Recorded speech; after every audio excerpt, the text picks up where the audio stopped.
The Dukes of Weebda! The Kagura Bachi podcast. Episode 44. Episode 44. The first one of 2024. Yes, the first recording of 2024. Well, first recording of 2024, yeah. Took a break for the holidays, as I'm sure was expected, and we said as much anyway. No, we didn't. We didn't? I don't think we did. Oh. I think you well, no, actually it should have been assumed because Christmas was on a Monday. Yeah. So, and then also New Year's, which is today. Today's January 1st. Happy New Year's, 2024. To another year of Kagura Bachi. Did you do anything last night? Watched the movie. Oh, yeah, that's right. Yeah, that's how The Boy and the Heron. That's right, you said that. I did indeed. The new Ghibli / Hayao Miyazaki movie. Did that go until midnight? Or was it like just what you did for the holiday? No, it's just what we did because we were home for like 9:30, 10. Oh. We missed the ball drop though. He wanted to see it. But we were sitting there, we're like, let's watch another episode of Scavenger's Reign, and by the time it ended, he's like, the ball dropped already. I'm like, yeah, it started at 11:45. What do you mean the ball dropped already? I thought you knew that was going to happen when you suggested we watch something. I did not watch the ball drop. Oh, my wife mentioned it too, and I didn't post it. I post the same meme every year, and I didn't post it last night. The dude sitting in front of the computer, and then he holds up the little the thing, and then he goes back to the computer. 3 panels. For some reason, I thought when you said meme, my brain went to it was a picture of the top half of Gojo's body falling down the pole. Is that something you saw? No, my brain just kind of filled in the gaps myself. I guess that's what New Year's meme brought to my mind. Poor Gojo. Can't escape it. I want to make it a meme, though. Do it. Superimpose it over a clip. Shouldn't be too difficult to make. No. Not for a master. So we got some backlogs of stuff, but not as much, really, because Shonen Jump also took a break. They did. I thought they took a break this past weekend, too, as in yesterday, and then today opened the app to, 14 chapters to read. Not that many, but... Not that many. Exaggeration. Because I say we didn't have our JJK or Kagura Bachi. Oh, there was no Kagura Bachi? There was no Kagura Bachi. So the one I read was from last week. Oh, yeah, I read Kagura Bachi right when it comes out, so I knew. Oh. I knew. But... sadly, spoilers come out the same fucking day they always would. I have seen JJK spoilers. I have seen Kagura Bachi spoilers. I haven't seen any. Oh, I lied. I've seen one JJK spoiler, but I don't give a fuck about it. JJK spoilers, and I do care. I saw a panel. The caption of what they said. It was just funny to me because they're like, oh, who is it that? Oh, it was a Kashimo fan. Oh. And they're like, no way this happens to this person after I changed my profile to them from Kashimo. So Higuruma. No. Oh, wow. No. I was just like, that's funny. Should we start with JJK then? Because I do believe we have a chapter to talk about of it. Yeah, because I was fucking fuming about it. I don't think we fumed online about how Higuruma's death sentence. Yeah, the last time we talked was when he confiscated the weapon. Yes. Oh, wait, actually, yeah, because that was... Yeah. Yeah, we talked about it, because that was 245, 246 is out. And 246 is them actually... Fighting. Oh, never mind. I haven't seen spoilers because what the spoiler I saw was this panel with fucking Choso getting ran through. A, I saw that as a spoiler. That's the spoiler I saw, yeah. I've seen spoilers to the next one, too. Oh, I haven't. No, I saw this Choso thing, and then he's just blasted. And then I thought this guy was dead. He just rolls in here with fucking Nanami's cleaver thing. I think I mentioned it in the last episode where I was like, when this arc began, I'm like, why isn't Ino here? Where's Ino? He's another body to fight. And now that Ino's here, I'm like, get this fucking fraud off the field. He just like... Because the anime hyped him up a lot. And I was like, yo, I actually kind of fuck with this technique. But then he's here and I'm like, it's not a Sukuna level technique. Like, go help Ume or something. Like... Yeah, but Higuruma, man, is fucking taking the shots and just standing there. Oh, he is. I will say, though. He got so much gas on that last panel. Firstly, though, I don't want to gloss over how cool it is that Ino's having Nanami's sword. It's like his technique's embedded on the sword now. That is dope. I thought that was really actually cool. embedded on his tie, because the tie is wrapped around. Oh, yeah, that makes sense. Yeah. But yes, they were gassing the shit out of Higuruma after the beating he took, too. And he's just standing there proud by the executioner sword shining brightly again. Guaranteed to kill, and by the man with talent equal to Satoru Gojo. I was like, damn. That's funny, too, because you look at it and it's like, Higuruma has the chance to fucking take out anyone. Yeah. I mean, Higuruma might unironically be getting close to special grade. Just this curse technique alone is just so strong. Yeah, because you just start swiping that through an army. You can't tell me he can't take out a good chunk of it, at least. I mean, what was Yuji's sentence? Guilty for what? Oh, he was guilty for killing all the people in Shibuya. So what did they take It from him? confiscated his cursed energy, and Higuruma still gets the sword then, too. Oh, he got death penalty? He got death penalty, too. I don't remember the death penalty part, but that's dope. Clearly, he didn't get hit by the sword. Clearly. Because it was that fight ended where Higuruma eventually realized, he's like, yo, this kid's not guilty of this. Like, I saw the evidence. I see it when I hold it. The evidence said Sukuna did it. Why is this kid being like this? I can't do this. I can't do this to you. I just fucking loathe that all it did was get rid of the curse tool he was holding. Yeah. Which was useless now, because all it did was use that to... It might have, like, a lightning effect to it, too, but, like, is it going to be worse than Cleave? Like, no. Oh, I have seen a spoiler for next chapter, too. Oh, I've seen bad spoilers for next chapter. I saw one, but it's not that bad. So I've seen quite a few. That's savage. Yeah. Especially because now you gotta wait until next Sunday. You gotta wait 6 days. Drains me. And now that the JJ community... I can't believe I just said that. Truly our JJ Jujutsu Kaisen. Immunity. Because of Break Week, the current break meme is that they're all, like, migrating to Sakamoto Days right now. But all of them say coming in 4 days.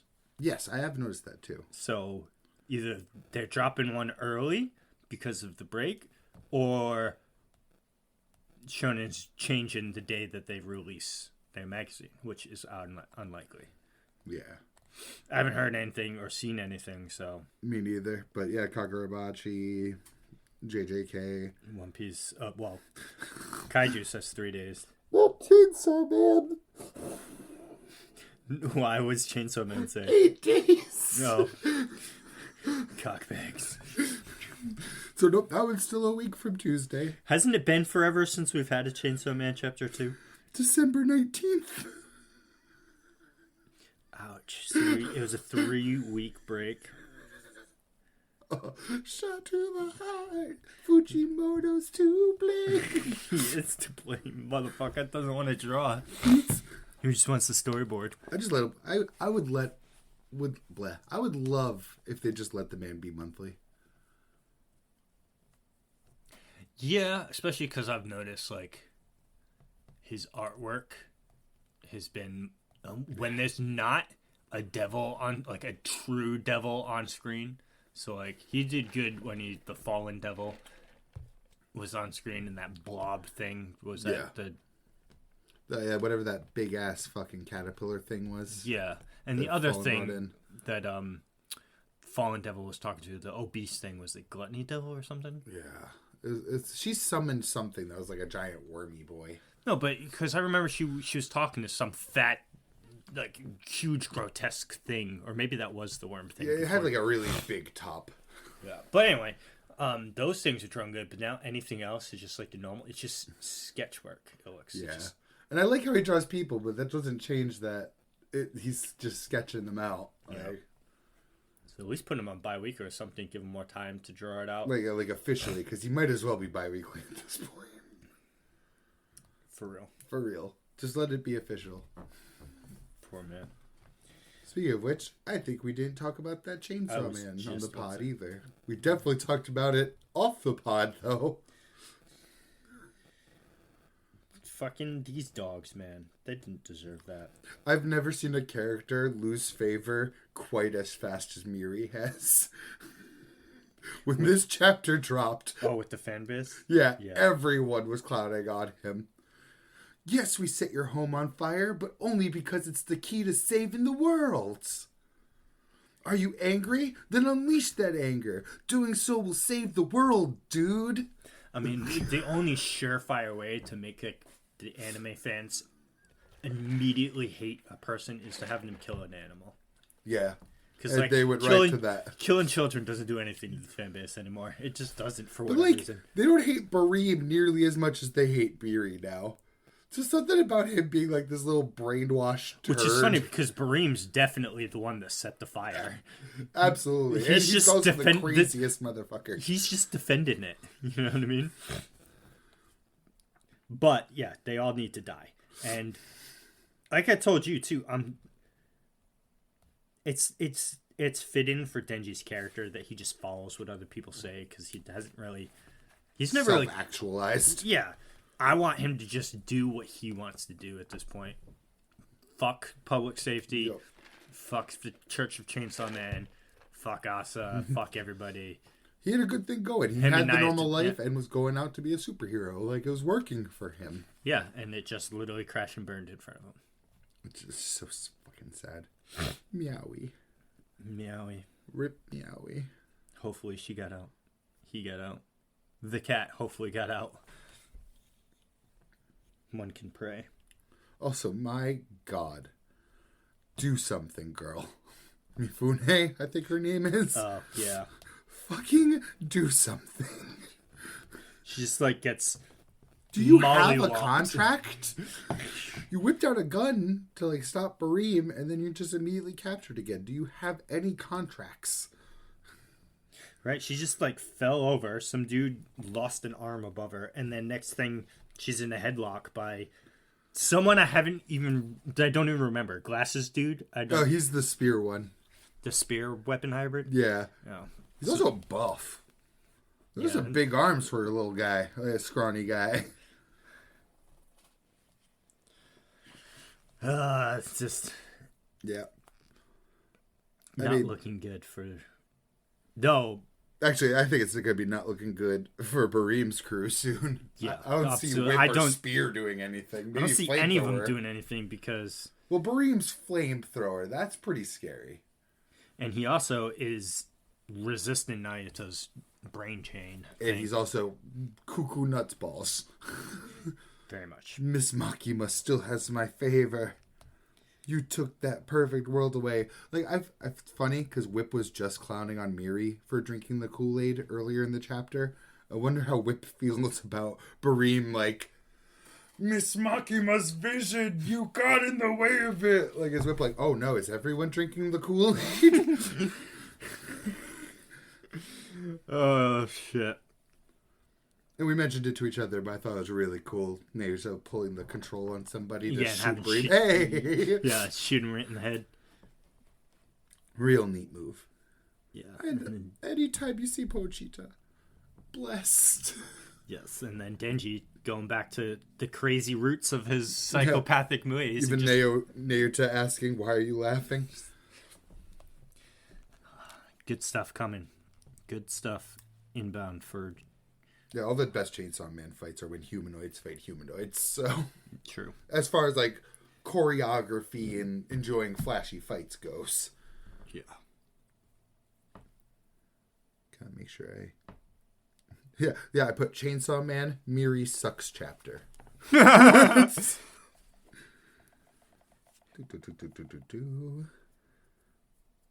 Just so I can actually see. Oh, since we brought up Jujutsu Kaisen, the anime ended. It did. Got to see our boy Yuta. Yeah, we did. I was so fucking giddy too. Because, of course, I had already seen clips of it leading up to the episode. Oh my god. Out. I was complaining to my wife while we were watching it. I was like, because they, all those still shots they did of Shibuya and then talking about My partner actually noticed those still shots too. And I was just like, okay, yeah, fine, whatever. The animators took a break for that part. It's whatever. I don't care about that. What I cared about was the pacing, and I'm sitting there like, just show me Yuta. I know it's coming. Get this filler shit out of my face. And she was like, she didn't understand because she's like, what's going? Why are you like all finished? I was just like, because I'm bullshitting. There's someone I want to see. Give it to me. Also, am I crazy? Did they not show the Mami Jaku? No. They didn't? Okay. Not that I saw. Yeah, I didn't see it either. I It was really just expected it. It was just... They didn't even name drop Kenjaku. No. The word they're Kenjaku... still calling him Ghetto. Yeah, didn't even drop. I really expected them to drop the Mami Jaku when Chosa was talking about... Well, he said it... directly to him. He said it to himself that it's basically confirming it. He's like, well... But the way they're doing it, though, is because with Choso's situation, Choso has 3 parents because Kenjaku fucked with it. Yeah, it was literally a woman pregnant with a curse, and then Kenjaku mixed himself into that already established pregnancy. Yes. But Yuji... we don't even really know. We don't really sure. know. But we know at some point Kenjaku had Yuji's mom's body. Yeah. Thereby, he took back shots. I really expected it to be that moment. Like, I don't know. I mean, maybe we just have to reread the end of Shibuya to see. Yeah, to be honest, I don't remember where it fell in the manga. Like, I just because technically Yuji still doesn't know unless Choso told him off screen. Because they had to have talked to each other off screen. But then again, they didn't tell Gojo Sukuna has an open domain. So maybe they just don't ever communicate outside of the page. Gege forgets. Gege forgets. Because since the end of Shibuya, Yuji and Gedo have not been in the same room together again. And he's never had any kind of like dialogue where he's like, oh, my mother. No, it's always just been like, I gotta kill Sukuna. That's fucking Sukuna. Which makes sense. Yeah. This actually brings up another funny thing I saw on Twitter a long time ago. Isn't it kind of sad how little it mattered to the story that Gojo is pretty much Megumi's dad? He raised him since he was a literal, like, toddler. Well, did he, though? Or did he just bring him into Jujukai and then it's like, okay. Because he has ties to the Zenin fam, kind of, but he's like, he wasn't raised by the Zenins because live there. Like, Gojo kept him out of that environment because that's what Toji wanted. It doesn't help he didn't see Megumi's living situation ever. Like, we never see where Megumi lives right now. True. Because I just have to assume Gojo is taking care of him. I also love but hate that anime-only people that have no spoilers could totally think Megumi is dead right now. The last time he's seen in the anime, he gets smacked into the wall by fucking Maharaga. He's still up against that like garage door, isn't he? Yeah. Bleeding. Well, no, because there's a still shot of that garage door, and it's just a pool of blood. Oh, so he didn't walk away at least. That's all. Well, because no, it shows all the places where everyone like died. Yeah, and there's no bodies. It's just yet you hate it. It's just blood, and then like it shows where Maki and the Zenin dude. Naobito? Yeah, where their like ash pile is.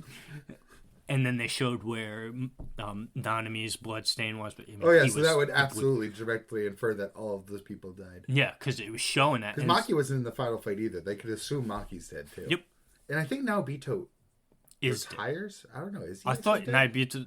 He's the. Because he only lost like an arm in that fight, didn't he? No, he gets fucking incinerated by Jogo. I think he he got blasted. He gets way worse than Maki does. Because because wasn't he the first one he lit on fire? no, Nanami and Maki are, and then Nabito does his curse technique on Jogo, and he turns him to ash.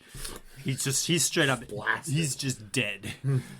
Because Maki and I know Nanami he was walk out of the away. picture after that, because that's why kind of like Naoya's kind of puffing his chest out. Yeah, no, that guy's dead. Oh, Zenin Massacre soon. Not to talk about that when we talk about the anime. Yuta. I love how they already announced it. It's like we knew it was gonna come. It's too popular. There's no way you guys were just going. Oh, we're done. We're done with this. Over. It's like, come on. We ended it with the "I will kill Yuji Todori." Use your imagination now. Exactly.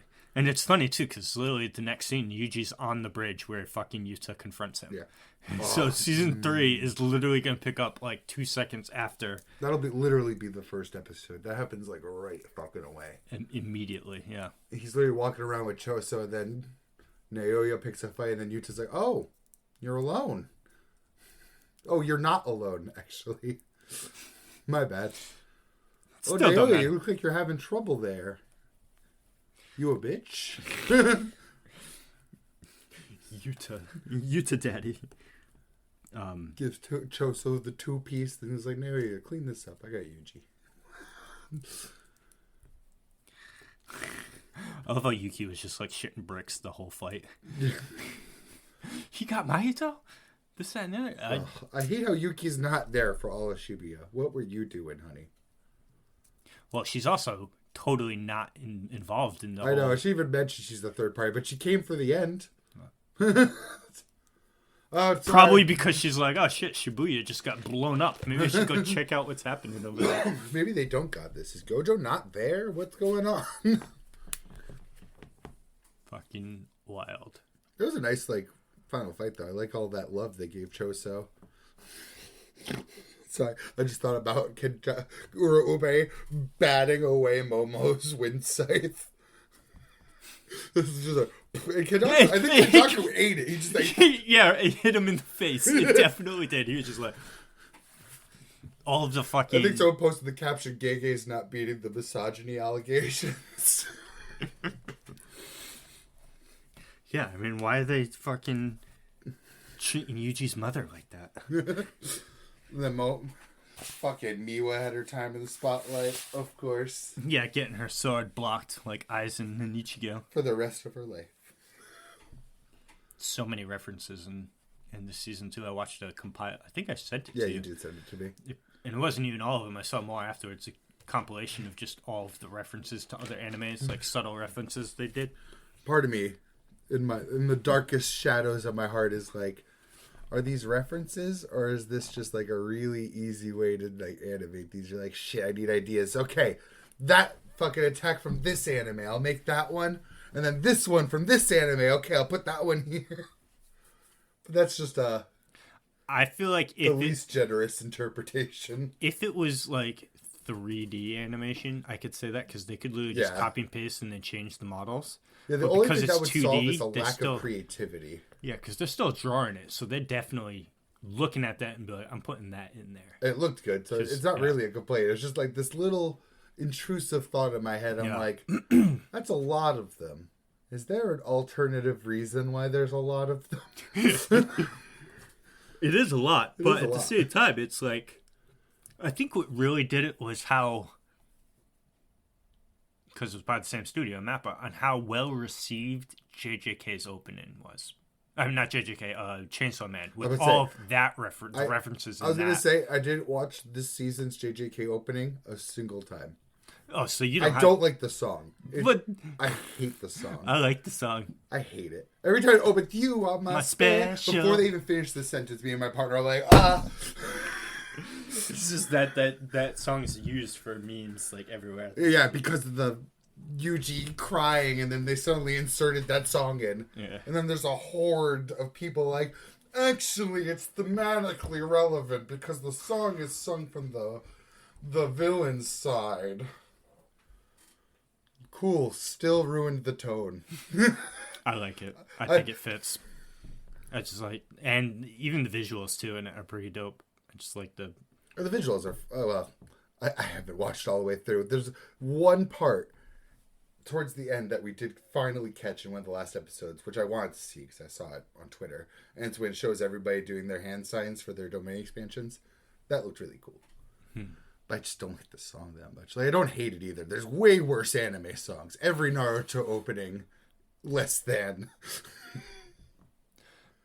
Naruto has some bangers, but Early Naruto? I disagree. Early I Naruto, don't like Naruto's openings. There's two of them. 3, 2, 1, make some noise. Everybody stand up. No, that one's just ass. That one's just not. No. I'm glad you agree at least. There's one in the Chunin exams that's pretty good. We Are Fighting Dreamers is good too. Oh no. I like that one. Fighting dreamers. Come on, that's a classic. Oh, we are. Right here, right now. Go. See, you know the whole song. You know it. It's not good though. It's good.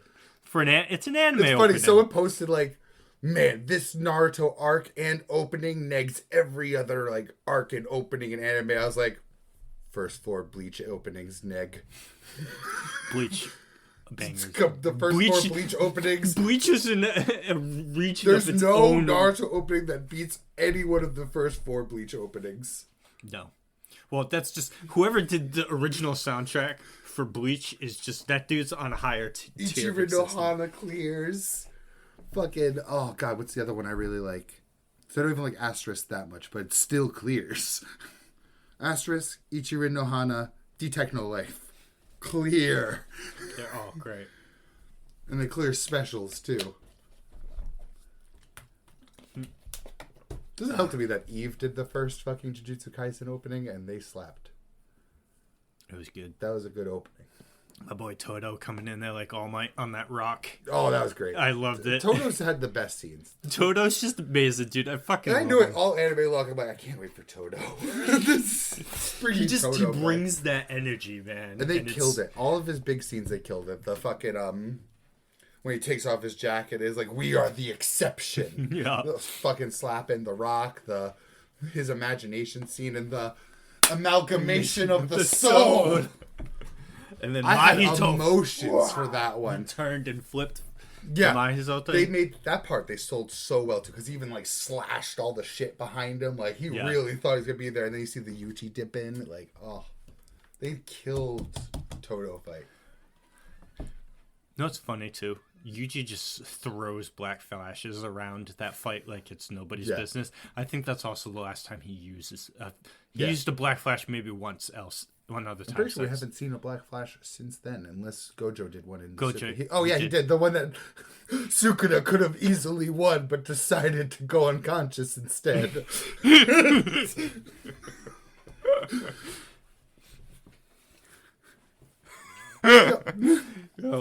You know this is really sad? I would have loved to at least see, it's in my notes, I would have loved to at least see one scene of Yuki and Toto in the same room. She trained him. Yeah. That's right, because that was him and Mei Mei that had the ping pong match at the beginning of the season. Yeah, yep. The Mei Mei scene happened. Yeah, it did. Oh my god, I forgot. I forgot to send it to you. Someone did an edit of that. Memes. Yeah, memes indeed. Oh, let's see this. Maki and Yuta, baby. Oh. It was like the superior way. God, they man. made Yuta look so good. That big smile, and then when he blocks the girl's eyes. Just striking too when you see him because his hairstyle's like completely different now. It is, and I love it. I love this hairstyle. Oh, I just love Yuta. I know. I stan Yuta. I like him too. Probably my favorite JJK character. I don't even know. It was Nanami. That was so sad. It really was, though. Oh my god, too. The fucking Mahito voice actor, man, who's the same voice actor as Baki, by the way, in Japanese. Oh, I haven't watched Baki. I know. That's why I said because I knew you. Which I respect it though, but man, the English VA for Baki just kills it too much for me. No, I'm just because you wouldn't know too, because people was the person that brought up was surprised about it, but Oh yeah, man, I figured he that's gotta just- be wildly different. he just killed it. Like with the voice cracking when he was screaming, like at Yuji, "I am a curse." Oh, it's just like, damn, dude, voice acting. I miss Mahito. I don't. I do. He was a menace that needed to be stopped. Played his role, but just like he's so good. Yo, big ass props to Todo, too. When you really think about it, that Todo's not special grade, right? He's grade 1. Yeah, he's grade 1. Yeah, he's grade 1 sorcerer. That for the special grade, and the only time he got touched was during an domain expansion. Yeah. Mahito didn't lay a finger on him. And the only that other time he was touched entire was fight, by his own choice, doing his technique. which was fire. That was fire. So I'm like, damn. And then it's just like the memes too. I was like, because I didn't remember it from the manga that everything Todo was doing 0 damage to Mahito. Yeah. I was just like, oh. Shot to the heart. Oh, because you're not okay. I'm like, why you gotta do Todo dirty that way? But the way he was dodging those hands, though, was like sick. Yes. They really conveyed how Mahito felt in that fight so well. Both like him struggling to keep up with Todo, like, Yeah, I think too, Mahito's like, what? They also, 5 months old? yeah. They also really sold that final form. Because in the manga, I thought, man, this is stupid. Why would you sacrifice, like, using idol transfiguration all the time for this bruiser form? But in the anime, I'm like, okay. Well, it makes sense too, because in that situation, idol transfiguration isn't doing shit to Yeah, Yuji. because Todo was already out of the picture. So when he starts doing that. needed to bring out a bruiser to fight the bruiser that's just It on just sold the his ass. strength more in the anime for me. The wolf scene was dope. Yes. Long, but dope. Yes. But very long. It was. Just for Kenjaku to be like, do you need me to save you, Mahito? I think that's the one part I will, like, give the hat tip more to the manga, was when Mahito, like, responded as, like, oh, I always knew. Like, it didn't come across that great in the anime for me, because he was already, like, being whipped into spaghetti. Yeah. They just kind of threw the line out there. Yeah. But that's such a minor nitpick. Well, I mean, it's true, though, because he should have known. It's like, fucking Kenjaku The master planner. is collecting cursed spirits. He even said, too, he's like, he wanted Jogo, but That didn't work out. that You not don't, work you out. don't need Joko Kenjaku. You don't. Did you find the gravity bullshit? Right, which he hasn't even shown off yet in the anime, anyway. Yeah, yeah. But, oh, so good. I forgot about the whole Naotoshi Kamo thing. Yeah. I was like, I thought that I was ready as like Charles was about to say Kenjaku, Naotoshi Kamo. I was like, huh? And then I was like, oh yeah, Yeah, that's his name. that was one of the names that is never brought up again. That's what I'm wondering, if he was the head of the Kamo clan when the 10 Shadows user fought the Limitless user back in the day, like But- Gojo said. Because those are Zenin and Gojo clans. So I'm wondering if Kenjaku was head of the Kamo clan at that time. Oh, I get what you're saying. Yeah, because that was they gave a time frame of how long ago. Mad long ago. Not as long as Kenjaku has lived, though, No. because he's been Oh, around yeah, for he about would've been 1,000 yeah. years. Because 1,000 He years. was there for the Heian era, apparently. Yeah, and that was when Sukuna was Yeah. alive still.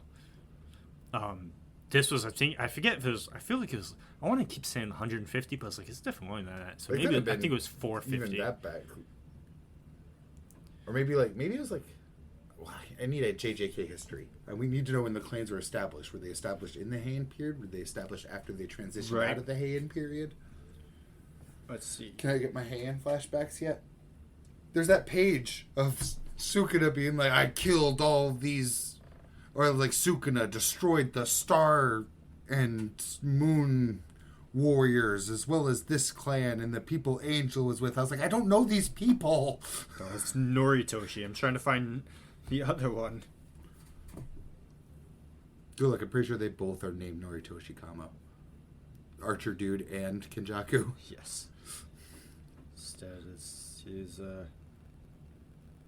lived 150. I was right. 150 years when he seemingly conducted research resulting in the Cursed Womb death paintings. Noritoshi Kamo is regarded as the evilest jujutsu sorcerer in history and a stain on the Kamo family.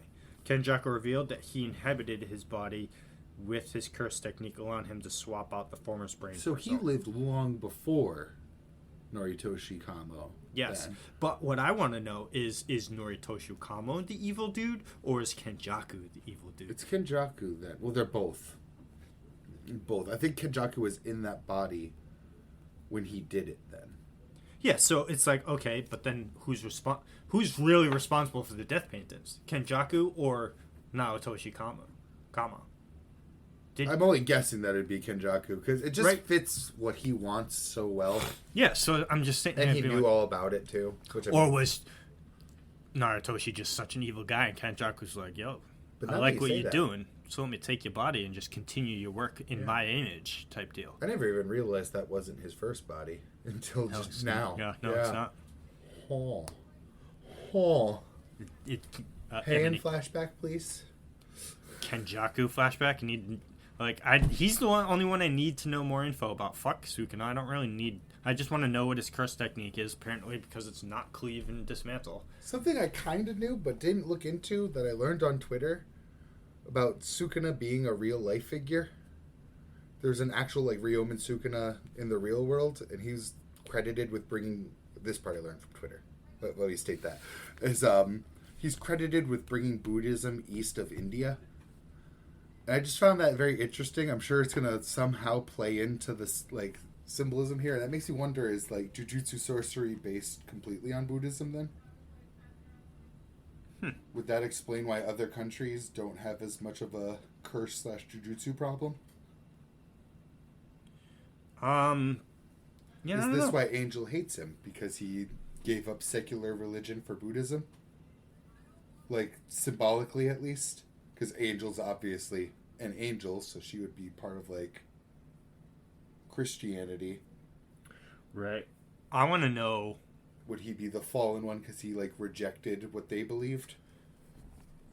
It's possible. Just some thoughts. Yeah. I was very thankful that Twitter post came across my eyes. Because people defeated Sukuna too, so and killed him somehow, but somehow didn't kill him because he must have been turned into the. Well, no, because his cursed spirits can't die, so that means Sukuna was turned into the cursed spirit by Kenjaku, assumedly. Before that group of people defeated him. Because that's the only way Sukuna would still be alive today. If he was still a human and died, he'd be dead. Yeah. Unless Though there's that whole... the Cullen Games thing. I learned just from seeing how to turn myself into a cursed object. Yeah, I don't know. I don't get it. He's just gay, just throwing more Too convoluted much. shit in there at the end of his story. I need a jujutsu degree. Time to go to Juju High. Yeah. That's funny. Kaiju? About fucking time Reno showed up. Where have you been? And I will say he showed up in really good fashion, though. Yeah, okay. How about this though? It's kaiju. No one ever fucking dies in kaiju, so it's fine. But it's you couldn't show up 5 seconds ago before Mina got eaten. Yeah, because she totally just got eaten. Where have you been, Reno? Yes, and where was he deployed? Because he showed up as mist over the ocean and shot them from the ocean. And also, that fucking double page spread. Hold on, again, yeah, I was kind of sold on Reno in this chapter, though. I will say, holy shit. Yeah. When he just froze I'm all surprised he didn't go straight to Mina. Giant classes. I know, right? It's I was like, damn. As soon as I saw this double page spread with the ice, I was like, oh shit, it's Reno. Yeah, oh yeah. Because, he doesn't visually show up for 2 more pages, but still. It's just like, there's not really too much to say about the Yeah. chapter other than that, because Then it was Reno more back. just like, Oh, actually, there's one thing I despair. want to say. Yeah. How Twitter of them. I cannot wait to use this picture as a fucking response. Stay there and seethe. I win. oh, yeah. I see Cope seethe memes on Twitter all the time. So, I'ma save this one. I couldn't believe it. I'm like, am I seeing the word seethe right now? It's so memeified to me that it stopped being a real word. That's hilarious. Oh, I love when they do the shit like that. Like Dandadan does it all the time, where you see the picture and then you see what happens, like the split second later. Oh, yeah. Boom, and then boom. Double page spread. Also, I like that they put like gun wings on Reno. Yeah, right. He was just, I was It's like, fucking what lit. is the, like, your outfit is Fire. pretty cool right now. It's like, were you in like a training? Did Training Matsumoto seminar? Senpai go like, shit, they're not liking this Reno ice thing. God damn it, I gotta buff them. He does look cold. He They does. done. Oh man, that's funny. Finally on the battlefield. Yeah, right. It's like about time. That's all I can say. It's about time. And it's supposed to get another kaiju in 3 days, it Yes. says, but I kind of think it's going to be a point chapter, if I had to guess. We've been getting a lot of consistent kaiju lately. December 14th and the 21st, like, I don't know, I just feel it coming. Was the 21st the last chapter? Yeah. Oh well, I mean, it makes sense to tomorrow's. It Well, does, no, but there's 'cause- also the break, and Yeah. even if you're off, I'm pretty sure they still give you, like, that extra time. Mm-hmm. So I expected to be like, look forward to kaiju on this date. Here's a color drawing. Right. Another topic bites the dust. Yeah. Fucking Kagura Bachi was funny. I took a screenshot. Funny. Yes. This panel, because these two dudes Yes. were talking throughout the whole fucking chapter. They were having a conversation. There's like one panel a page that was continuing their conversation. And then they down the fucking like the Oni masks and they're like, time to go beat this guy's ass. Done. Next page, you're both beheaded. Like instantaneously. I was just like, well, you guys are fodder. My note for this one was slaughter chapter. Yeah. I mean, so to break it down, his ability is like every one slash is like hitting that place Like- 20 times. I was like, damn, Shit. that's messed up in a good Oh. way. I forgot about the mom stuff. Yeah. Oof. It was rough, especially because without knowing, that she's totally dead. Yeah. No way she's alive somewhere. First off, she'd still be in this building because this is the building they did their Slash experiments. the prisons that Yeah. they were into. Yeah, and she's not to be seen. So, yeah, her mom's definitely Big DEAD. sad. It's unfortunate. It's a sad backstory. Yeah. Goated mom. Indeed. It's another one, not much to talk about besides super cool. And raw final page. I will say, we haven't seen we haven't dipped back to the Sojo fight for a while, so I'm expecting that he's gonna pop up any minute.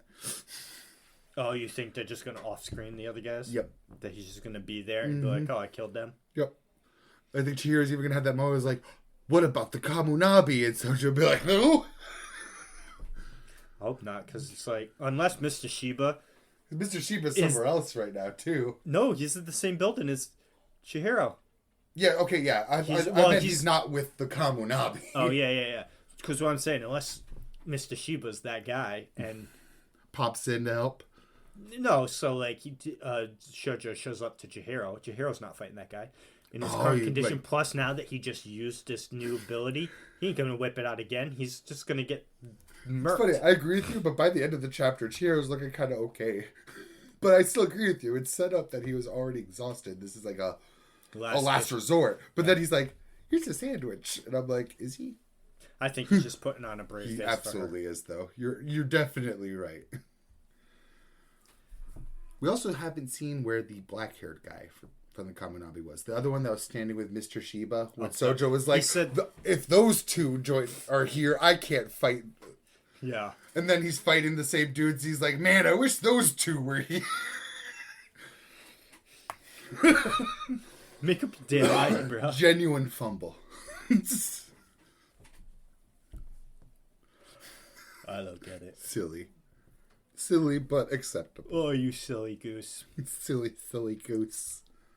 Because Mr. Shiba looks like he's got some kind of like teleportation shit going on. And something else, because he didn't crush his foot with teleportation. The other guy's foot in the interrogation. So I'm guessing, but we also still know nothing about magic. Maybe people can just learn whatever magic they put their like time into. Right. He's like, oh, I got teleportation. I did a little bit of like gravity manipulation back in my day. Yeah, so let me just crush your foot.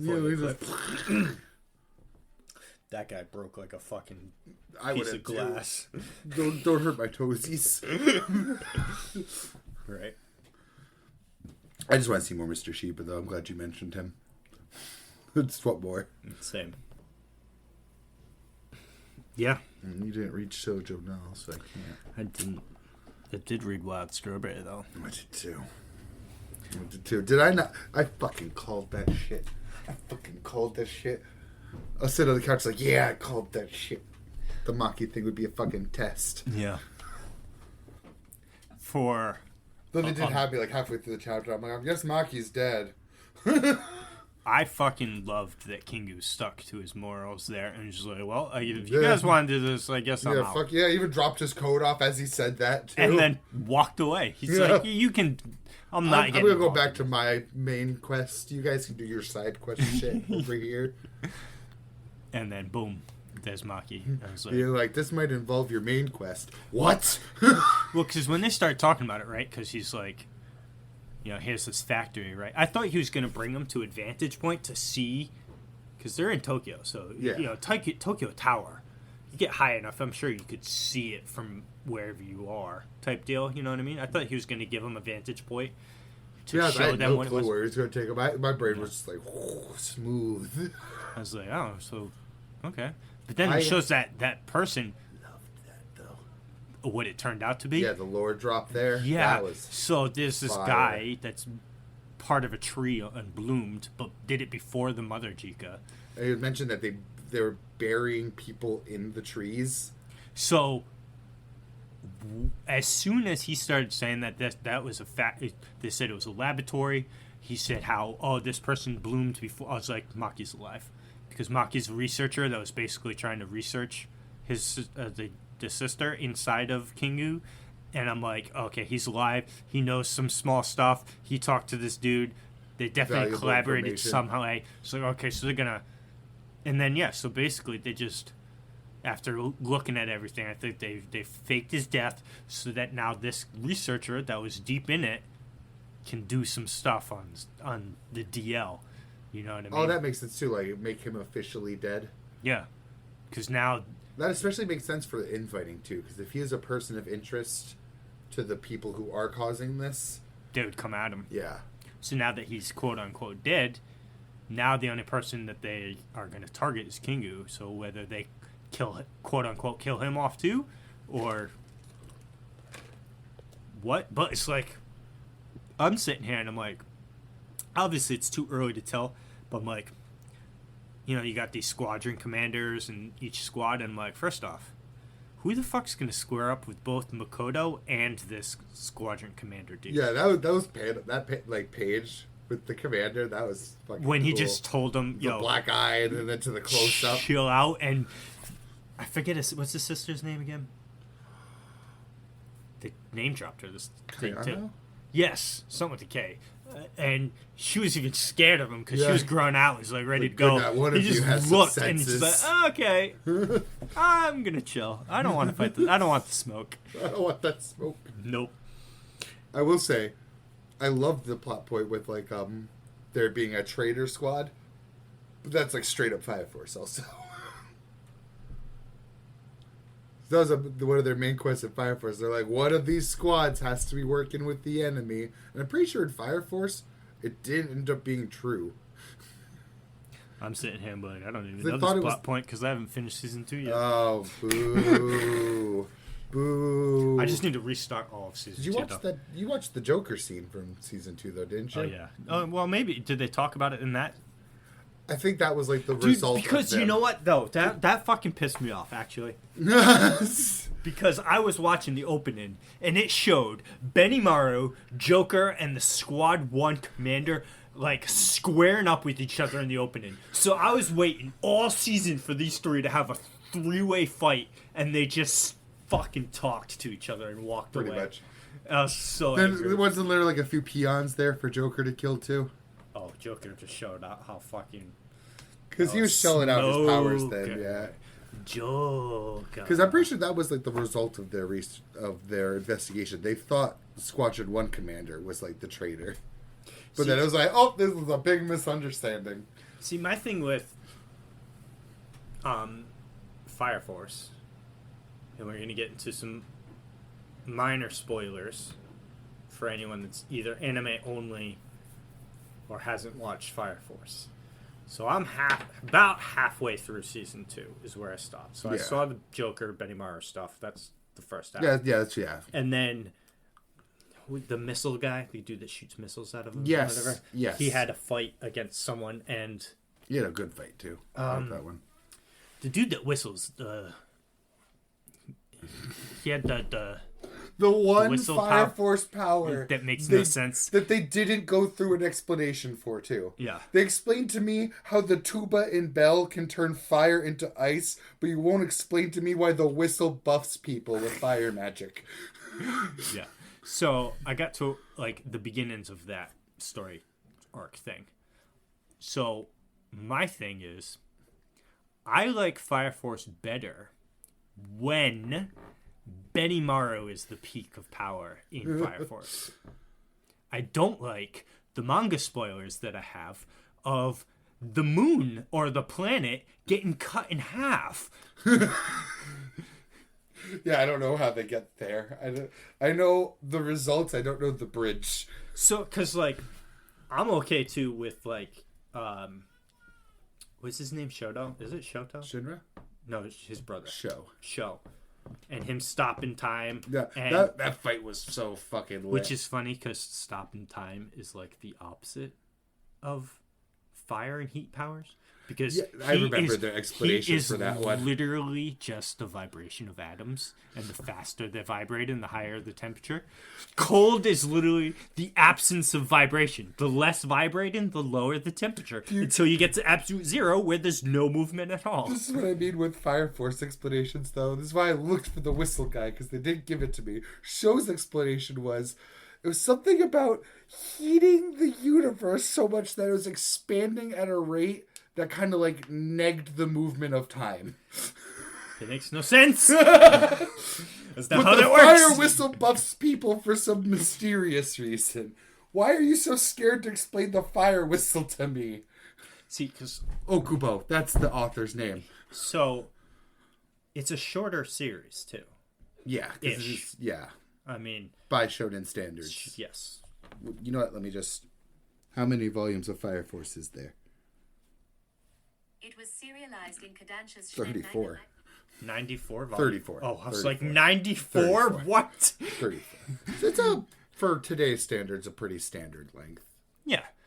So the power scaling is just outrageous. Yeah, because that It means just, in like 2 seasons we're gonna reach that. Like, because it becomes the Shinra show, because it's like, well, not even really, because Yeah, have you Shinra's gotten- not the one that cuts the planet in half. yeah, that's Arthur. Right? Yeah. Have you gotten to the new 3rd generation? the other girl that has Yes. the contract or whatever, That's what I mean. and she voluntarily leaves with the dudes in white. A, I hate her. Yes. First of all, absolutely hate her. Yes. Same. B, you just introduced this power, which is absolutely not going to hold up in the long term. What is her power again? She can redirects, like, the causality of fire. So, like, if there's an explosion that's going to happen down the block, she can go, oh, that explosion's here now. Yes, I remember that. That's But stupid. she literally has to, like, drag it around and change, like, the destination stuff. I'm like, that's not going to hold up to moving faster than the speed of light. That's not going to hold up to expanding the universe so fast it slows time. And That's we're there hilarious now. too. Surpassing the speed of light is inconsequential to what show's power is supposed to. Like, the true explanation of it is if they heat in the universe so much that it like stops time and stuff like that. In the grand scheme of the universe, light is fucking slow as balls. I was going to also say, yeah, wasn't that slow Shinra too? Yeah. Is he going that much faster than the speed of light that it's Because compensating it's like for if show? if he's expanding the range of space to slow down things to a negligible amount. So I mean, space is already pretty empty. And the closest thing to us, it takes like 40 years to get there. So it's like... Does that mean like if show is halving the speed you can go by expanding space, doesn't Shinra have to go 50% faster than the speed of light to reach speed of light? I guess so, yeah. Because, like, the speed of light to the moon and back. Why is the pyromancy anime got such fucking math and metaphysics? I don't even know. Why is the anime where they can freeze a pillar of fire in solid ice? Making me do space calculations. Like, to the moon and back is 1.3 seconds. Well, from here to the moon. Oh, to the moon. From the moon back to Earth. So, yeah, 1.3 seconds. That's fucking fast. But at the same time, it's kind of slow when you think about it. It's like it's basically 1.5 seconds. So it's like you could count that out. And then you want to tell me that this guy can basically stop time? It's whatever, though. I don't really care. But it's the fact that... What it's going to reach from here. Which is probably solely because they got to this ludicrous high already so early in the show is why they have to reach this new ludicrous high by the end of the show. See, my thing is, I hate to be that guy. I really, but it's like, if One Piece, after 1,000 chapters, can still be on a reasonable power scale, and Gear 4 is pretty broken though. What in terms of ability wise, but like power wise, like physical destruction wise. Okay, yeah. Okay. You know, like the I'm not talking Naruto about problem. I'm not talking about hacks. Like Yeah. there's ability hacks, like fucking like But what, like- Jokusegetsu or something. But like what that. the power scales love, the fucking city block level, island level, Yeah. outer versal. destroying moons, but then you have an entire cast of people in Fire Force that are nowhere near that are that. literally outer versal. Yeah, and it's like, yes, the tops of One Piece, like the Kaidos and Luffy's and fucking Blackbeards and Shankses, they're on a different level than everyone else. But that level isn't unattainable. Yeah, it's like where Naruto has been like going like this speed to hitting that problem. One Piece is like da da da da da da over a longer period of time. Because my thing too is that even Gear 5 is the first. Well, because Gear 4 is introduced for the first time in Dressrosa, which is the first power-up we see for Luffy since Enies Lobby, which is like, that's like... that's like... That's like 5... Dressrosa's the fucking Doflamingo. yeah. Thank you. I wasn't gonna make it to his name. It's It was what I was thinking. Though. I was gonna say Smiley Guy. and it's a lot. I'm right before it. I'm right before Water 7.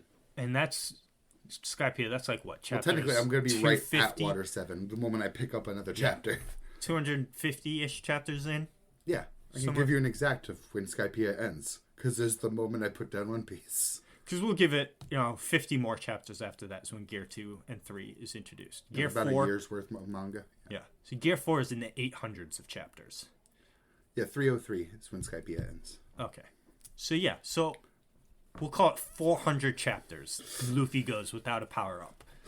Technically, he's had access to Gear 4 through all of the post-time skip. It's just Doflamingo is the first fight that pushes Luffy to need to use it. Can I also say, I kind of just appreciate that. I don't like stacking transformations or power-ups. Well, because in One Piece, Luffy's technically the only one that quote-unquote gets power-ups. Yeah, because it's him, like, applying his Devil Fruit The power only differently. time power-ups happen in One Piece is in Enies Lobby.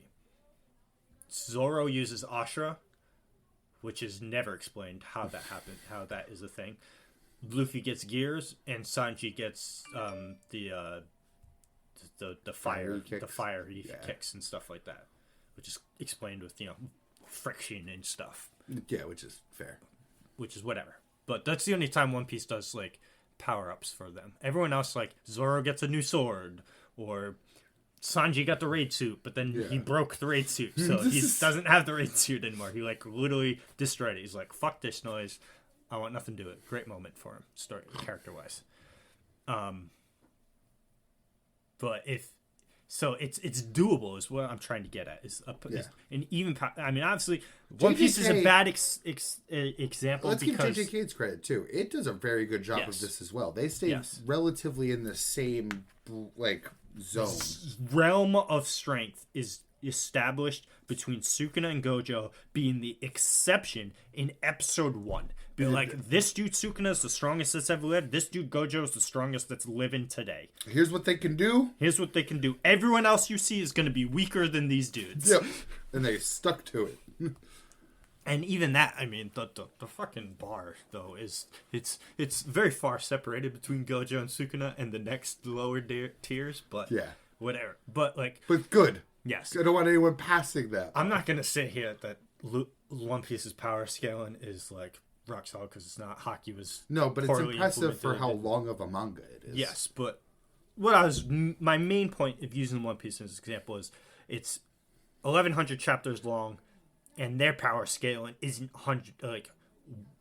eons out of hand, whereas other mangas are like go speed of light in their first season. Yeah, it's like okay, so now you're faster than the speed of light. So all of these other characters you've introduced in this entire season now pose no threat to you. But then also, it's the shonen problem, the shonen main character power up problem, or what you should really call the DBZ problem. I was going to say, or the writer's skill diff. Yes.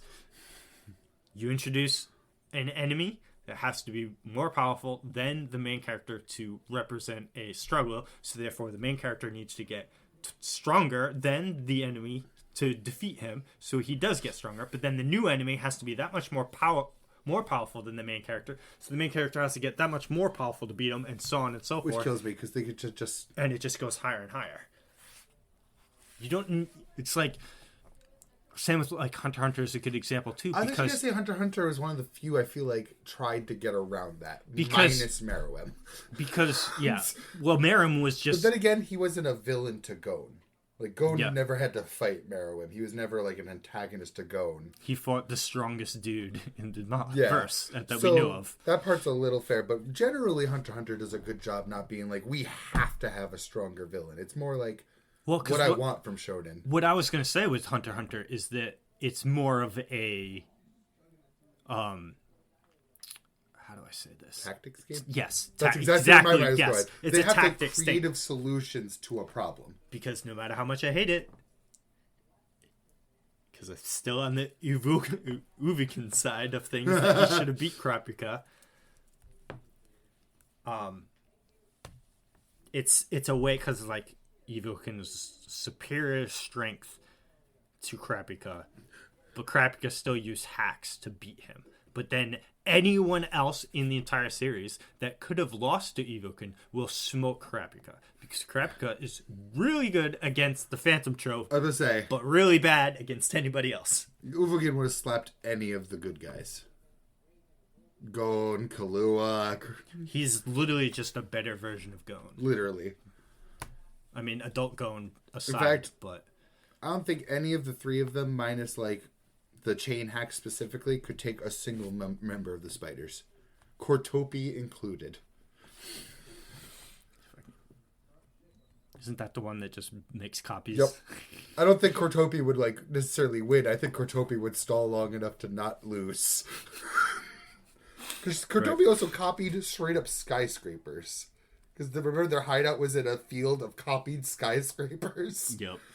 Super useful ability. Super useful. Not no more. No, I was going to say dead. Not anymore. It's worth it for Shalnark to die, though. I hate Shalnark. I was going to say, his head is sitting in Shalnark's lap, while Shalnark's hands are fucking tied into that swing. Fuck Shalnark. That was like, worst spider. yo, Hisoka sent a message with that death. He formulated the position their bodies was in. If only Hunter x Hunter was good right now. If only Hunter x Hunter was being published right now. I heard you getting another chapter. Yeah, I heard so too. Recently. So yeah, even back to your what you mentioned earlier about how like Merum's like the outlier. Yeah, because he's supposed to be. Like, it's cool if you have like it's him finally putting a ceiling in. Yeah, like Gojo and Sukuna, Merum and the chairman. Yes, Netero. Thank you. I blanked there for a minute. Isaac Netero. Though give it, well, at this rate, give it another 20 years, and that ceiling might get shattered. Yeah, because beyond Netero, and then all the threats on the Dark Continent. Because those things sound wild. Yeah, but I feel like too there was like I thought that the author said that like Merum was the height of. Because, I mean, you got to think about it. He was like 3 weeks old. Give him he didn't even have Nen. He just had raw Nen. He didn't have an ability. Imagine you give him more time to figure out what his affiliation was, whether he was an enhancer, probably an enhancer. Let's be real. With him being smart, he'd be the only one to make an actually balanced Nen ability. Yeah, because Pito just kind of threw something together. So did oh God, what's his face? He did so good though. Loopy did pretty good. He was basically the Hulk. Yes, the other guy did really good too, though. I hated him. Yeah, butterfly guy. Forgetting his name. With the little mini butterflies where he split off. That was good. So, you think what is Beyond Netero's? Well, I actually have no clue what Beyond Netero even can do. He hasn't had a single feat yet. They just say he's stronger, or they say he's stronger, and they say he's been to the Dark Continent and back. I believe. All I gotta say is, if you're gonna say that you're stronger than Netero, then you better put in that work too, because Netero put in that fucking work. I don't get the sense that he did, to be honest. Who? Beyond Netero? Oh. Excuse me, sorry. Or at least the same devotion Netero had. Right, for training in the mountains, right. But he also may have had a jump start, because he had Netero for a dad. Like, that's a man who's already learned the hard lessons. Truth. But I'm pretty sure there's a statement about the Chimera ants being less than the other stuff that's on the Dark Continent. Well, I mean, I've seen some of those like beasts that you showed me. Yeah, that one picture where they actually show the four of them, and one of those is whatever. I don't know her name. Kalua's sister, the wish granter one. Yes. Nanaka. Yes. The being inside her is one of those four threats. Oh. I can find which one, but... Well, guess what? It's never going to be resolved. That's why I was like, another 20 years. Honestly, I hate to say it. And I'm sorry to Hunter x Hunter fans, but I have no faith in Hunter x Hunter finishing. Me neither. Especially Togashi put out an alternate ending to the manga and he even stated as like in case I die, here's your ending. It's out. People could read it. He said the way he put it is like he has like 4 different options he said he could go with. This is one of the less likely ones he was going to go with now. So he's like, if I die, just take this one. Did he release it, or has he just said, yeah, I got he it? released it. Oh. Not in manga page format, as a written text document. Is he like Chainsaw Man, where he just wants to storyboard his shit? I think he should. I think he definitely should be that way. It shows. I don't think he said it, but it shows. In the amount of text he puts on his pages? Yes, absolutely. If you're curious about the ending, it was complete garbage. It was absolute garbage. I hate to be so blunt about it, but it was absolute garbage. Because it had nothing to do with where we're in the manga. It's literally like Gon has a kid. And it's like the kid mirroring the first chapter of Gon. You know what I mean? Like he's out fishing, he comes home, and like Gon's there. And I'm like, I don't care. That's terrible. That's not a... Because Gon's completely out of the story It's more now. of an epilogue than a conclusion. Like, Kahlua can obviously be tied back into the story with Nanika. That's what I mean. Like, you're throwing this random Gon shit at me. Gon's not even in the fucking manga right now. Hasn't been since This isn't an ending. It's the an Chimera epilogue. arc. Yeah. Didn't they say, too, that Jing is, like, top 3? Yeah, easily. I'm pretty sure they have it, like, confirmed, but I'd still say Jing is probably number 1. I don't know what Beyond Netero can do, but still.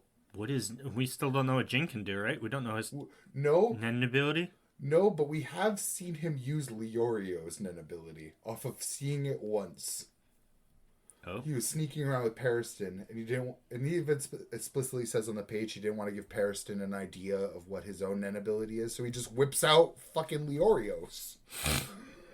So that means that he's obviously a specialist. Yeah. That's wild. Right. And then I haven't seen Jing since. I have no clue where Jing and Pariston are. It was stated in the... Someone said that it was Biscuit that said he was like one of the strongest people she's ever seen. Yeah. So it's not said that he's top 3 in the verse because there's people she hasn't met that could be stronger. But he might as well be. Well, where's Jing and Pariston? Why am I subjected to mafia warfare that the spiders are involved in? Somehow. Well, that's the funniest part to me is that this fucking we're going to the Dark Continent on this ginormous yacht, but there's story threads that I want to finish that I left on the old world. Well, fuck it. I'll just put all of those characters on this giant boat. By the way, here's 12 new characters, all of which are important in feuding with each other. Well, that one guy that you love. Yes, Saradnik. Saradnik, yeah. Yeah, I shouldn't even admit loving because he's like a crazy woman murderer. He has one of the beasts that work with him. Yeah. He's also because he can see through that thing's perspective, but in the future. Yeah, he literally, if you grab Diavolo from JoJo's Part 5 and just ripped him out and put him in Saradnik, it'd be the same. He has the same 2 powers. Both of his powers Diavolo has from JoJo's. He can see slightly into the future, and he can affect the causality of it. Well then. So I'm just like, come on, Araki. Come on, I love this power. You're doing it better than... come on, Togashi. Because Togashi's doing it better than Araki did, really. But it's also because he got to look at Araki's notes here. True. It could say, this is how it would make more sense. That's funny. But, I don't know, so to fucking bring it full circle, all the way back. Power scaling and fucking Fire Force is just too out of hand for Shinra and the new people that get introduced into the show. I like it better when Benimaru, because Benimaru's like the hybrid between 2nd and 3rd generation. Yeah. Why Shinra's just 3rd generation, right? Or yeah. Shinra 4th generation? I think it's 3rd because it's. I don't remember. I have no clue. Yeah, it's been too long. And then, like, the Fire Force Squad 1 commander dude, old guy that Shinra fought and just, like, knew something about the death of his mother and brother but didn't say anything. Yeah. That dude's cool, too. Burns, that's right. Yes. Fucking beast. But, I don't know. Someday Fire Force Season 3 will happen. Maybe. Hopefully. Who knows? It feels like ages. I think it has been at least 4 years, I'm going to say. I'm getting swing in the dark and say 4 years since Season 2 came out. No, I'm going to say more than that. I think 2019. That's my guess. So, 5 years ago. 2020. Oh, I should have stuck with the first one 4 years ago.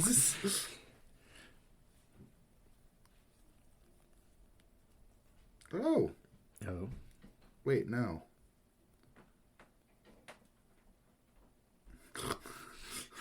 What? It was like the show's official Twitter confirmed Fire Force Season 3 in May 2022. Then almost a full year later, the show confirmed that they're in production. Oh! So maybe this year we'll get some Fire Force. That's so funny.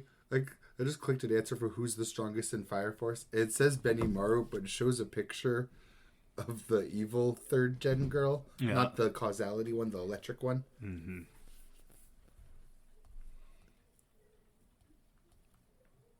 But enough of that. We have lots of topics. Yeah.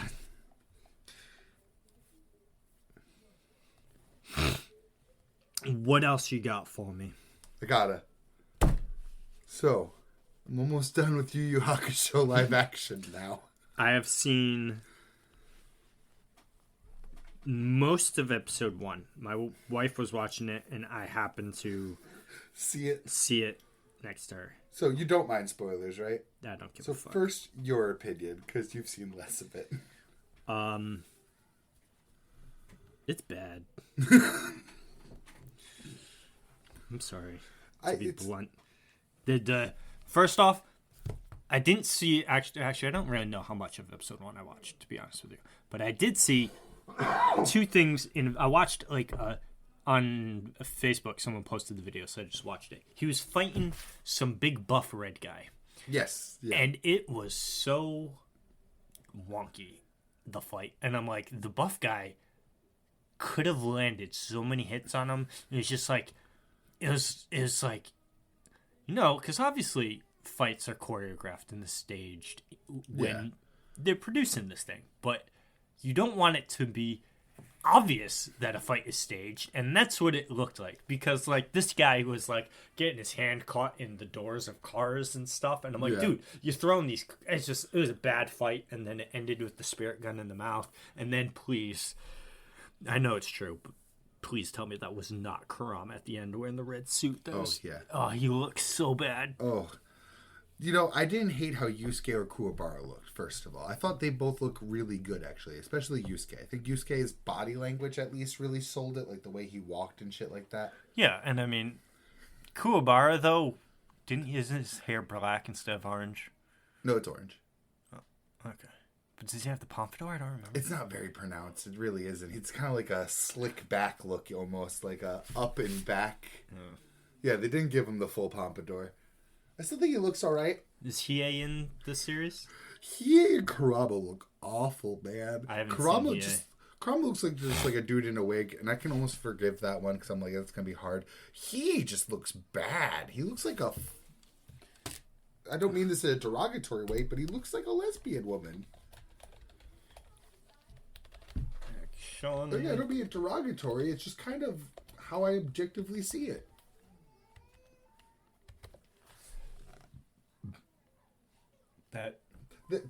Take this, yes, but take that red shot there, because that's actually filmed in the show instead of promotional material.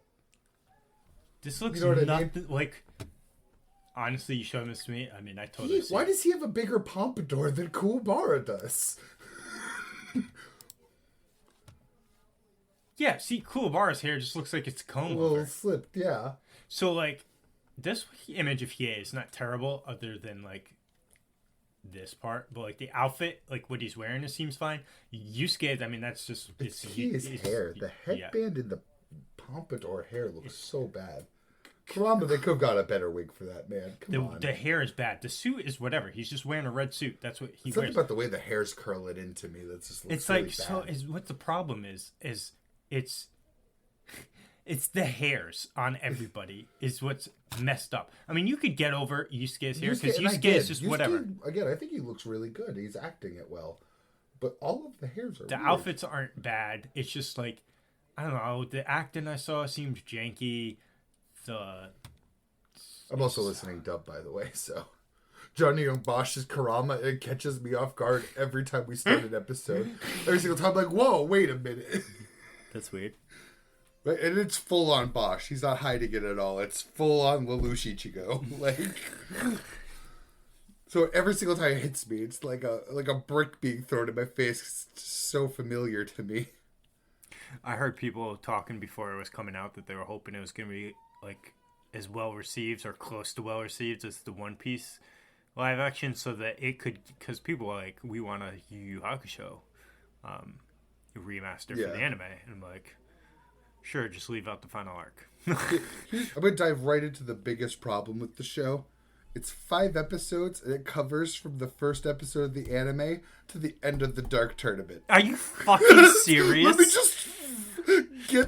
me just get that right out in front of this. Are you fucking I am serious? 100% serious, and it's so much to the detriment of the show. The plot concessions are insane. Genkai dies before Yusuke fights Hiei. Let that sink in for a second. Not only does she die, he gets the spirit wave orb before he fights Hiei.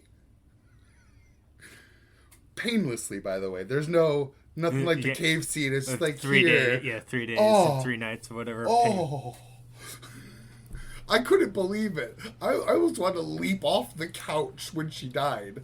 And then literally like the next scene is him confronting Hiei, which is also nothing like the anime. And let me say, One Piece did like cuts and like workarounds. I was completely fine with it. It worked for the better of the show. You know, it's funny too, because it's like One Piece was what, 9 episodes? 8 or 9? Whatever. Yeah. Just call it 9 episodes, and they fit 100 episodes of One Piece into that, and it was fine. Yu Yu Hakusho's 5 episodes, and they fit what was Dark Tournament 30 episodes in, maybe. Oh yeah, and it's only Taguro's team, as you can imagine, because they're not going to have everyone else. the Dark Tournament. So it wasn't a tournament; it was a fight. Which, again, what does Taguro look like? Oh, don't even fuck that. Not that bad. He looked kind of plain at first, but when he muscles up, he actually doesn't look that bad. I haven't seen Final Form yet because we still have one more episode. Okay. I won't show you. Okay, that. thank you. I can't wait. It's gonna look so bad. Elder Taguro doesn't look bad. He was doing his kind of body horror shit, and I was kind of fucking with it. I was like, whoa. They made Spirit Sword blue. He has the Spirit Sword already. Kuwabara, yeah. Though he didn't use it against this weird Resident Evil-esque raptor monster in the last episode. I couldn't for the life of me figure out why he was using it. Oh, so yeah, like plot concessions. The reason Yusuke and Hiei fight in the first place is because he witnesses Keiko get abducted by Hiei, but really it was... Taguro looks fire. Yeah, right? That guy's awesome. Genkai looks pretty bad, in my opinion. Yeah. Yeah, and doesn't act like Genkai at all. She's not like a hard ass at all. Yo. Would you look at Genkai? No, Taguro. Oh. Does Final Form look good? Is that what you're telling me? Just let me know when you see it. Okay. So bad. It's...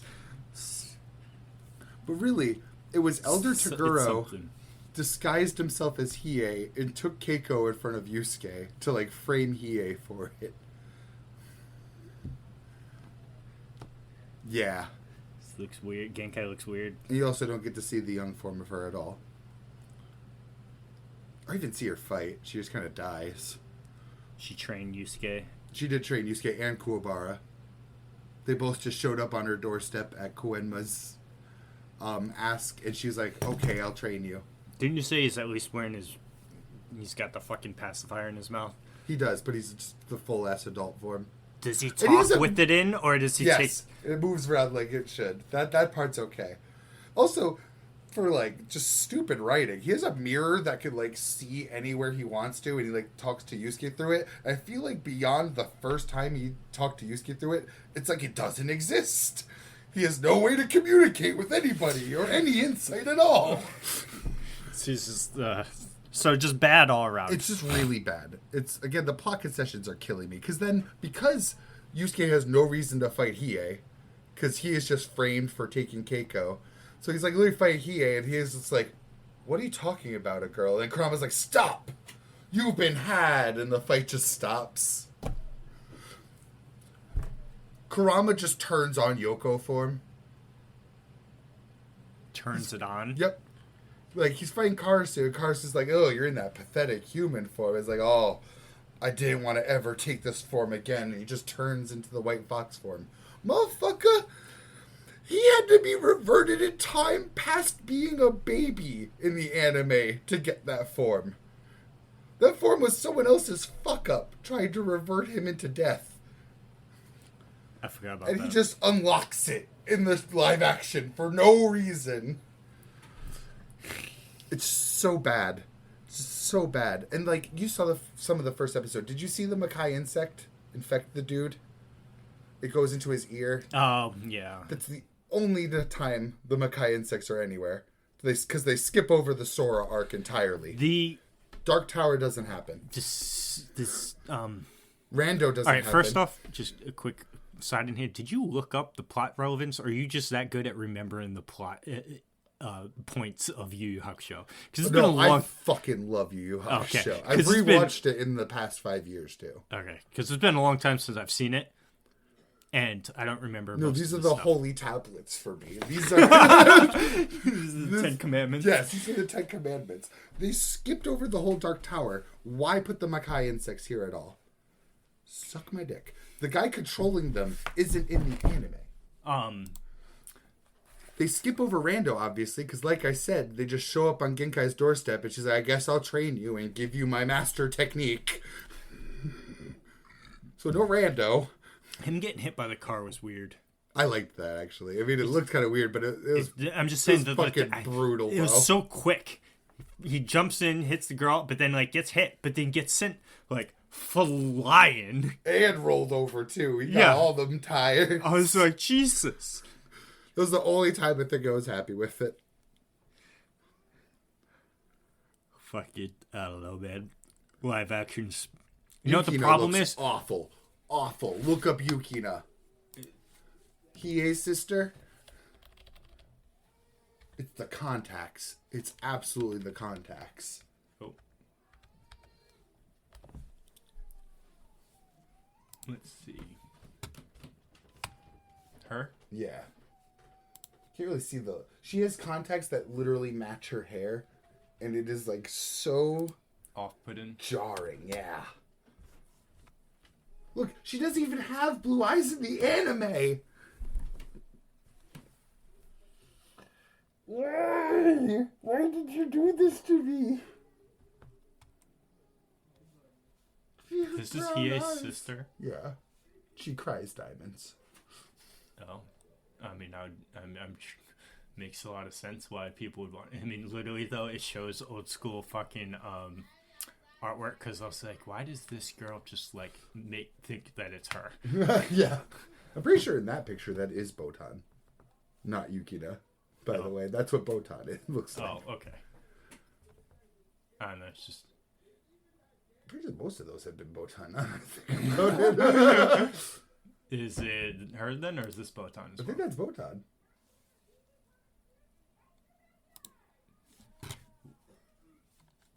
Oh wow, this is not a good article. Click on. Wow, that was brutal. Whatever. Yeah, Anyway. so it's really bad. Yeah. I actually didn't even mind the fights that much. You know what compared it to sucks the too plot. though, because it's like people were hoping this was going to get the same love as One Piece, but it's like One Piece didn't come out that long ago, so this was in production before One Piece aired Yeah, the live action. So there's no way. it had like an influence like that. See, like, what the fuck is this? This looks way better. I actually think some of it looks way worse. I think Yusuke looks way worse. I think Kurama looks amazing, though. Yeah, so does Hiei. It's like So they does inverted Kuwabara. the problems. So does this guy looks cool too. Yusuke's hair is the only one that's different. The other 4 look great. Kurama looks incredible. How did you get that hair like that? Why did you not leave Is this it just like promotional art, or are these just... Is this a fan thing from, like, forever ago? Do you consider US anime? There's different... Oh, yeah, see? This is not... that? Maybe they edited it. No, well, this is Or a is year that ago. official? This is posted a year ago. So I don't think this is official stuff.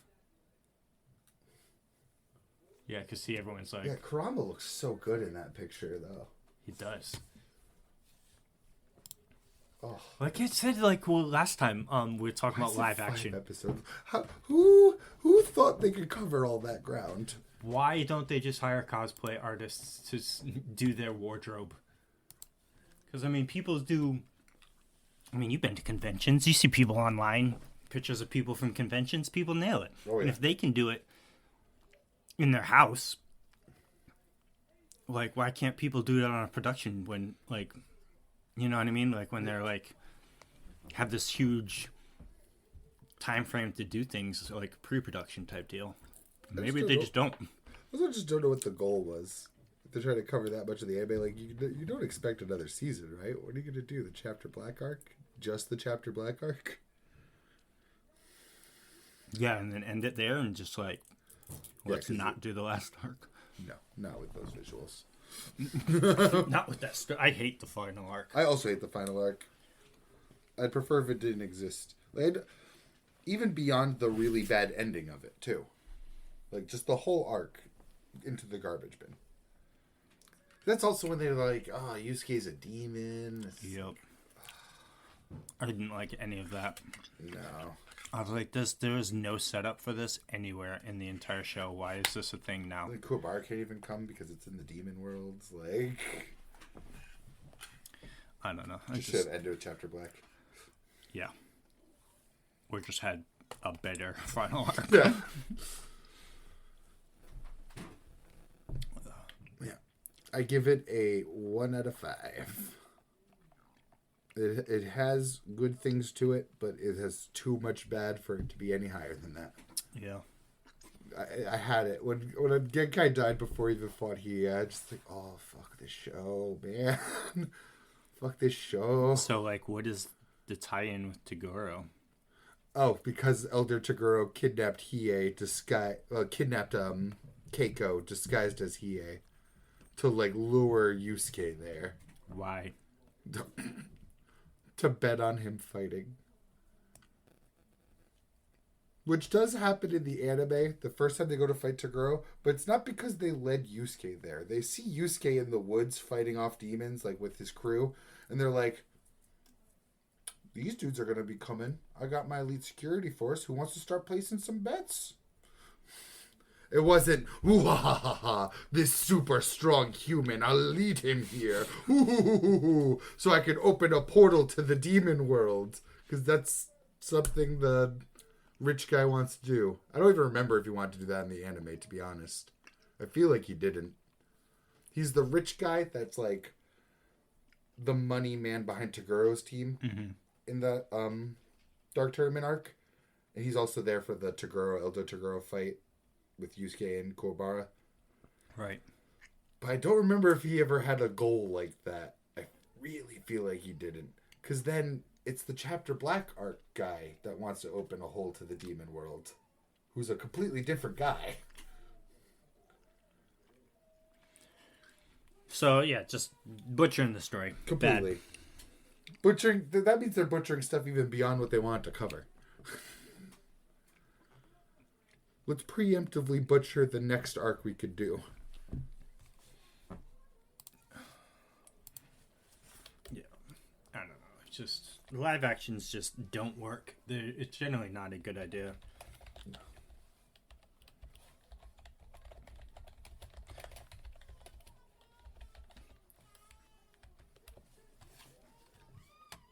But a lot of people searched that one. 66 episodes is what 5 episodes tried covering. So bad. Now that I think about it, actually, that's worse than the One Piece, because One Piece, I think One Piece was 10 episodes, maybe. So they did 100 episodes in 10 episodes. It's about 10 episodes per one episode. Yeah, and they did 5 episodes to this, so they're about like 11 or 12 episodes per episode. They might as well have skipped like 14 of those 26. Because again, they did. Rando's not in it. The Makai insect arc doesn't even really happen. Which also, I'm kind of pissed that they explained Yusuke being ran over by a truck by the truck driver being infected by the insect. That kind of got under my skin too. Right.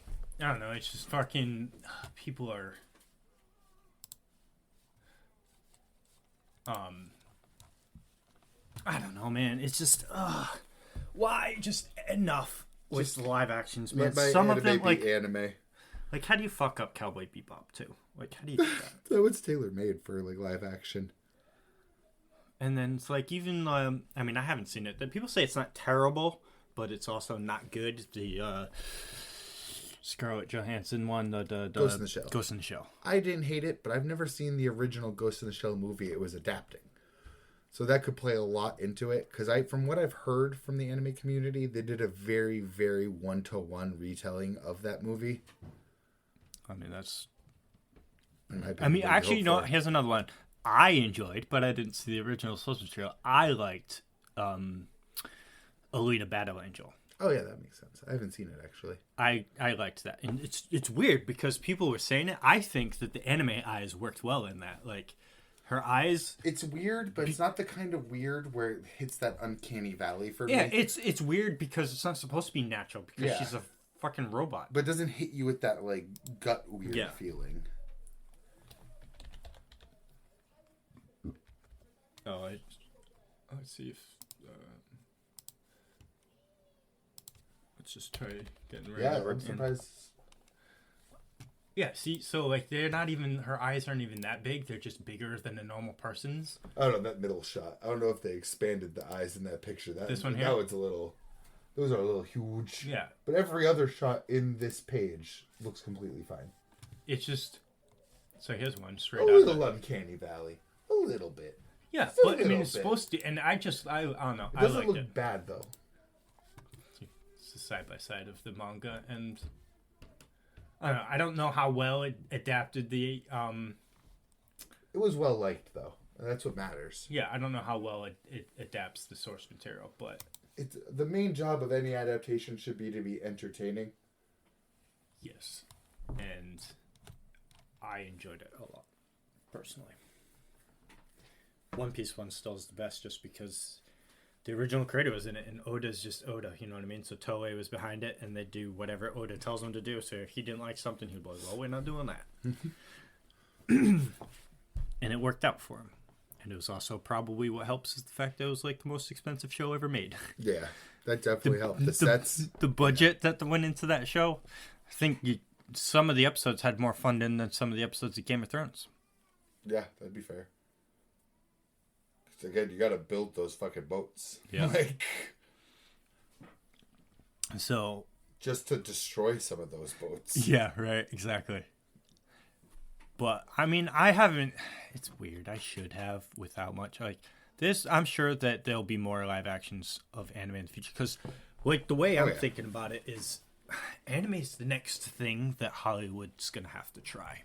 Yeah. In my mind. Because the MCU is kind of like dying off That's now. exactly my thoughts. Exactly what I was thinking. And I've been thinking about it for a while. It's like, look how well the MCU has translated comics to screen. And comics isn't something that we ever would have thought. Like, look at our comic book movies back in the day before the MCU. Like, we're kind of janky. Like, Spider-Man was really good. Spider-Man was really good. X-Men had some good ones, some bad ones. But they had an amazing director behind Spider-Man. Like, Sam Raimi already had a name. Yeah. But, like, some of the, like, look at, like, the old school, like, fucking... Don't even... Hulk and Superman, like the... Oh, the first Hulk movie was ass. the first leg of the newer gen. Yeah, I know which one you're talking about. Yeah. Before they had to redo it because they pretty much acknowledged the first one was ass. No, I'm talking about the one with what's his name, the bodybuilder that played Hulk.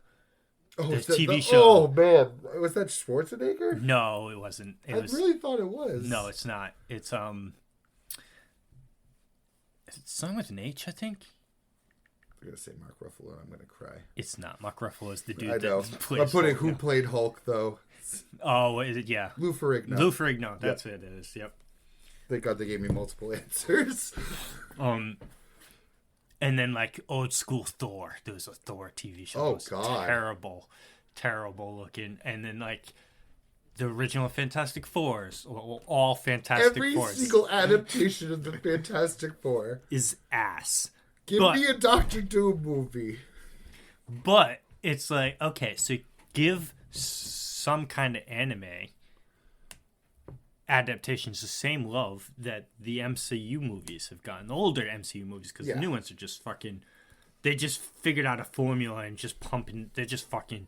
They got conveyor belts just pushing all these shows out now, which is why the quality's not there. They went into more quantity, which is the problem. I do think of the two that did work, but they also changed the name and kind of like even more Americanized it. Edge of Tomorrow and Pacific Rim. Yep. Because both of those did really well. Both of them had huge Hollywood budgets behind it. But still was kind of like hiding its roots though. So this feels a little dirty. Also, because what was coming to my mind is that it's really hard because most animes are giant, long stories. Yes. And while comic books are, they have at least that, like... self-contained stories within them. YuYu Hakusho should have taken that arc structure and just done one arc at a fucking time. Yes. Well, yeah, that is definitely the problem. They're even too like... fast. Like... They want the cash grab. I'm trying to think here. Like... Something like Full Metal Alchemist, though. I mean, Full Metal Alchemist live action is pretty bad, but I mean, Full Metal Alchemist Brotherhood's what, 50-something episodes? Yeah, 52 episodes. And they're like 20-minute episodes, and you could cut out some of the extra fluff and shorten that even more. So you think you could probably do all Full Metal Alchemist live action in maybe 2-3 seasons? Oh, thank God you said seasons. I was going to throw up. Episode? Oh my God. Oh, I was going to throw the fuck up. If you said 3 movies, I would have thrown up. No, seasons. Oh, genuine nausea. I'm like, what does he say? What is my blood waffling about? Yeah, 2 or 3 seasons. First one ends with like Scar. Second one ends with either confronting father or finding out the entire military is in his pocket. Final one ends with the fight with father. Yeah. Because the final one would start with them in the north snowy area, probably end with the father fight. So the other one I think of that could be relatively easy to do because it's not too flashy, but at the same time, you'd need a high... See, because here's the problem, though, because with the MCU, it's movies. So it's a higher budget film, and it's a shorter, self-contained thing. So the CGI... or in it, special effects are much better in movies than TV shows. Look at the Arrowverse on CW. Really bad compared to the MCU superhero movies. You know what I mean? Obviously, because it's a series. They have, 15 episodes a season in The Flash or something like that? Spread out over like 10. The Flash has gone on way too long. Now like to be season fair, 11. The movie Flash CGI doesn't look very good either. No.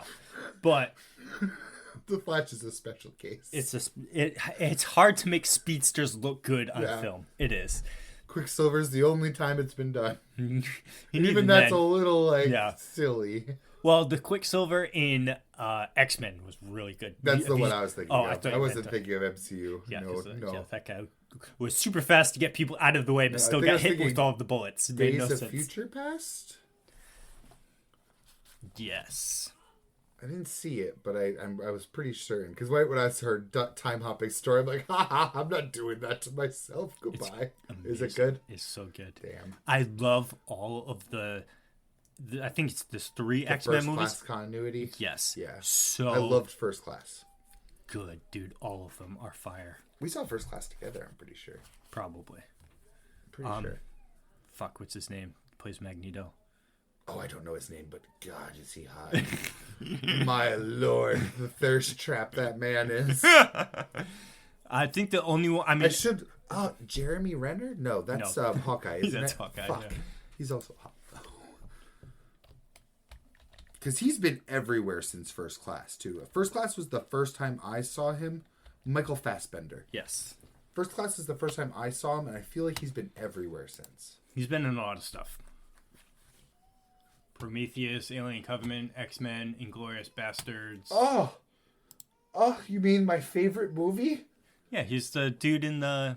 He does 3 like this instead. 3 Spy like... Whiskey. Yes. You're right. He's in the Assassin's Creed movie. That's right. Forgot about that. In 2016 Assassin's Creed. The dude is in 300? Where? Oh, wow. Holy shit. 2006. Oh, at first I thought this was the Men Who Stare at Goats, and I was thinking, he is not in that fucking movie. To be fair, that is like the exact layout of that cover, too. Yeah, that movie's amazing. Yeah, do you rewatch that movie? I own it on DVD. It's great. Steve Jobs. So, no, he was Jobs. having great roles way before then, too. Holy shit. I don't think I've seen The Dark Phoenix, actually. I didn't either. That's the newest one. Because there's 4 of them then. Because there's Days of Future Past, which came out after First Class. Apocalypse is okay. Yeah, Apocalypse was 2016, which was after that. And Dark Phoenix is the newest one then. Yeah, 2019. Because Apocalypse, I like Apocalypse. Some people give it a shade because of Apocalypse himself. Wasn't that the one with the really stupid controversy where they changed a billboard because he was like choking Magneto? Not Magneto, choking Mystique. Maybe. There's some sort of stupid billboard change controversy. Let's look it up. Billboard. X-Men Apocalypse. X-Men Apocalypse. Fuck it. Oh, yeah, right here. Look at that. Let's find out. Yeah, in a statement to Hollywood Reporter, Fox apologized for the billboard in her enthusiasm to show the villainy. So dumb. Yeah. Whatever. Oh no, the evil man is choking somebody. I liked the movie. It was good. But yes, Days of Future Past, definitely watch that movie. It's more focused with Wolverine, but Fassbender's in it a lot too, and That's so all you is. need to say. And I'm sure you've seen the scene where he goes through the whole mansion, saves all the people super fast when the explosion's happening in slow motion. I think I did. That right there is the best showcase of a I saw the speedster. kitchen scene, for sure. No, that's when they're breaking Magneto out of prison. Yeah. And then he goes running around with the Yeah, song that straps plays. the goggles on and shows it off for the first time. Yes. They do that. That is the same movie. No. It's Apocalypse. It's the X-Men. It's this movie, Apocalypse, that he does. Because it's I've the definitely seen Apocalypse clips himself that of it. shows off the sets off the explosion, kind of. And then he goes through the entire school and gets everyone out as the floor is exploding and there's fire. Yeah, coming I out. have seen it. And he's in the racing clip. around, throwing everyone out. It's so good. It's really good. And again, same thing. Music is playing because he has the music. The on only head. time speedsters have looked good live action. Yes. But the one I was trying to get at was Code Geass, because it'd just be the mechs. But then it'd be, if it's a series, it's going to look terrible. They're not going to get those mechs right. No. But if it was something like, a movie could get a mech right. Like if you wanted to do a Gundam movie, you could do it if you had the budget to do it. Yes and no. I feel like Code Geass would be the wrong mech one to do Yeah. that with, though. Those mechs move around like they're ice skaters. They do. Fucking Lancelot's doing capoeira up in this bitch. Like, I can just see them turning it into a... Because Pacific Rim did the giant robots pretty good. Yeah, because they gave it weight. They gave it the weight it needs. But also Pacific Rim's robots are much larger than Nightmare Frames. That's also true. They're the size of fucking buildings. Nightmare Frames are big, but they're not They're that like, big. yeah, skyscraper big. Not even big skyscraper big, like regular size skyscraper big. The Pacific Rims. No, I mean Nightmare Frames even. Well, even they then, come up to, because like, a no, because like they building, could right? step when they step out of a Nightmare Frame and they're standing next to them. Like the cockpit of a Nightmare Frame is a decent size of the whole Nightmare. I mean, when you get into there's like the leggy bits, they are leggy bits. But you're still right. It's not like a skyscraper. It's more like a 5-story office building. Yeah. 10-story max. I thought it makes sense that'd be Nightmare with the fucking K. I've never put that together. I thought it was just Nightmare Frame. I was really hoping I'd get a picture with someone you just got a standing whole lot of toys. I did. Jesus Christ. I was hoping to get some, because like see this part that sticks out Yeah. right here? That's where the dude is sitting, right in there. He's Which means in he there. comes up to probably like its ankle. Yeah, so I mean, he's probably, so if someone's like, if this is 6 feet, this is 18, 24, 30. So they're like 30 to 40 feet tall, maybe 50 feet tall, which I mean, don't get me wrong, that's fucking ginormous, but not 12-story size building Pacific Rim style big, yeah. Oh, actually, let's just see if they have an official size of some of these. God damn. Jeremiah's. 4 to 5 meters tall. Go back to the fucking images and look at Jeremiah's compared to everything else. Yeah. Huge. Holy shit, dude. That thing's a fortress compared to a Nightmare Frame. Yeah, because see, look, this picture with Lucia's mother. See? She's standing in the hands. She's pretty, you know. And, like, these things here are, like, the standard. This whole back side is where they sit in it. So, like, they got smaller ones. But it's, like, obviously, that you look at this picture, Jeremiah's, dude. Well, because Jeremiah's Nightmare Frame is in a Nightmare Frame. Oh, yeah. Remember? I forgot, yeah, they put that shit in there. So, like the late one, the one that's actually like overlaid on top of them. Not that one, the one to the right. This one here? Yeah, that's his later one. Oh, yeah, because this is It's the in first that. time, Yeah. that Fucking, thing's fucking enormous. humanoid shape are usually between 4 and 5 meters tall. I don't know what meters are. 5 meters to inches, baby, or feet, whichever one is correct. Meters to America. Yeah, feet. Oh, I said fur. 16 feet. It's like 3 people, 4 people. All right, so I was wrong then. My calculations of that picture. So I mean, 16 feet is still. Well, this is the 5 meters tall. It's got to be the smaller ones then. You know what I mean? Because some of them are.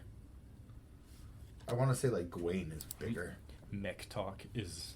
Oh no! Oh no! Oh yeah. The armored troopers are that, but Nightmare Frames are built taller. Makes sense, just like I thought. 8 meters tall. So add 10 feet, so 26 feet tall, give or take. 26 to 30 feet taller than Nightmare Frames.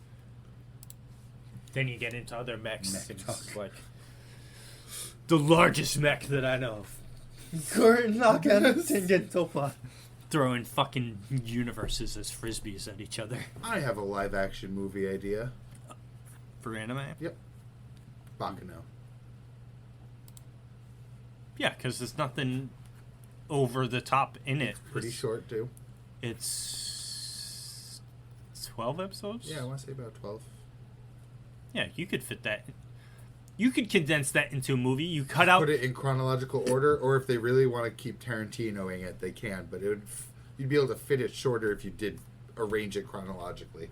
Yeah, and you could cut out. I mean, it sucks, but cut out some of this. Yeah. Pick one or two characters and follow their story. Pick 1 or 2 characters for both plot lines. Or do the Tarantino thing. Release like 3 movies following different paths through the train. That'd be follow great, an yeah. Isaac and Mary a fucking run through. Follow a fucking what's his Lad? Oh yes, the G Lad Russo. I would think And then follow Claire. Lad and Claire's in the same movie, but fucking bitch boy Oh, Chesla. Chesla, main character. And it fits to have an American cast. Yeah, Because they're American. Because you'll need Americans for that accent. Claire's though, he's supposed to be British or something though, right? He's foreign? He's got like a... He's still got like the Chicago accent in the anime though. Well, I mean, that could also just been... Casting. Yeah. Especially if they're like, we're already grabbing all these other Chicagoans. It's always cool when anime takes place in other regions, like Helsing in England, Yes. and fucking Vinland Baccano over Saga. here, Vinland Saga, and the Norwegian Isles and stuff, and then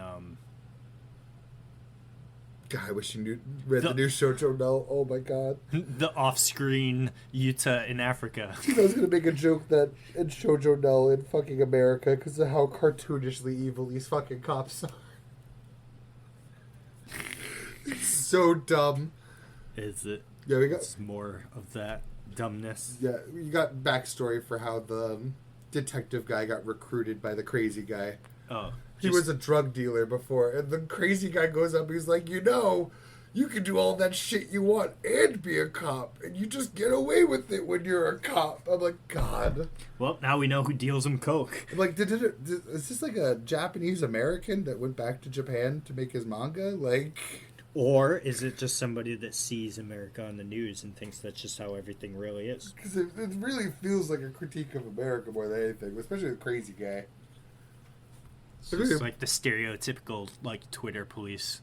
Because at first I was almost like, oh wow, he's acting like a normal human being for this chapter for a bit here. And then of course they hit me with the flashback, you can do whatever you want. Just be a cop.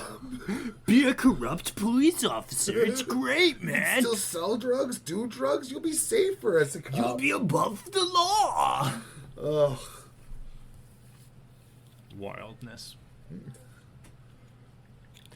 Oh man, it made a great time to transition to Wild Strawberry if we didn't talk about it already. No, it's a better time to transition to Dandadan, though. Yeah, it is. Did you read everything? Yes, I read all three of Okay. the chapters I had built up. It's fucking fire. Yeah. As usual. Yeah. But I'm glad fucking, I built these up because it was a nice little like triple read. I like this Doriyama thing. I think it's just cool. Yeah. And Straight again- up Jumanji. Yeah, and it's just another fucking way for Yukutabo to just put stuff into his manga. It's just add to the genre. And it's just... I was half expecting Ken to jump right in after her. I thought so too. But... I do like that he's seen from the outside now that she's like a little figurine on the board. And that's... Yeah. That's cool. And that Zuma guy... Is it Yeah. Zuma? Yeah, NG Zuma. Thank you, whatever Twitter user enlightened me that it's an anagram for Jumanji.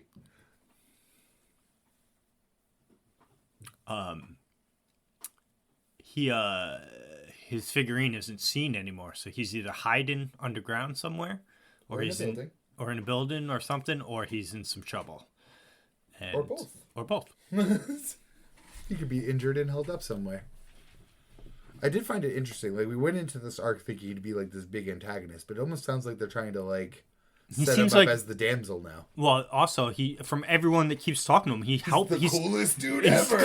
cool, he's helping everybody out in He tough stopped me from situations. being prostituted. He gave me somewhere to hang out. He got us off the streets. Yeah.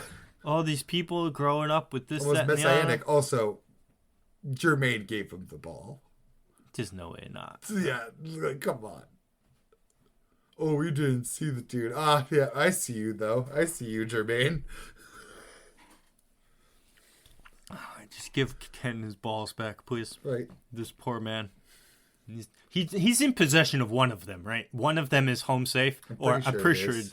I thought so, but I was also thinking, I thought the one that they did get was they lost it again. I think he's in position of one because he just got back from the aliens, I would think. Because didn't they take it from him? I don't remember. It's hard being a weekly. We're gonna look up Okaroon's balls. Dan nutsack. How many balls does Ken have?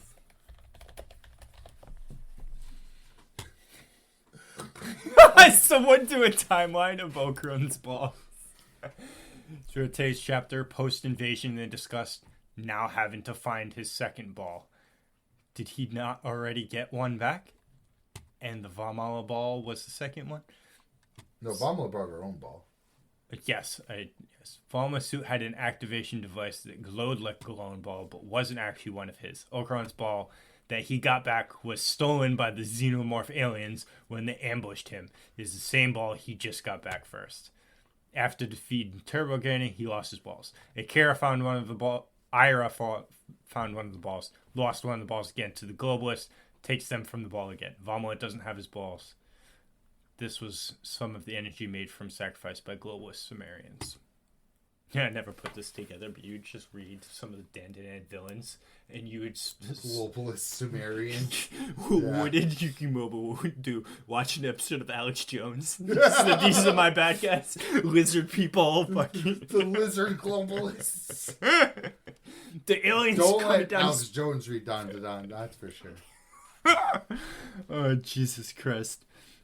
Although I like how I could have swapped out a couple names in series for how many balls, and the answer would be 4. It'd be how many balls does Josuke have in part 8, and it'd be 4.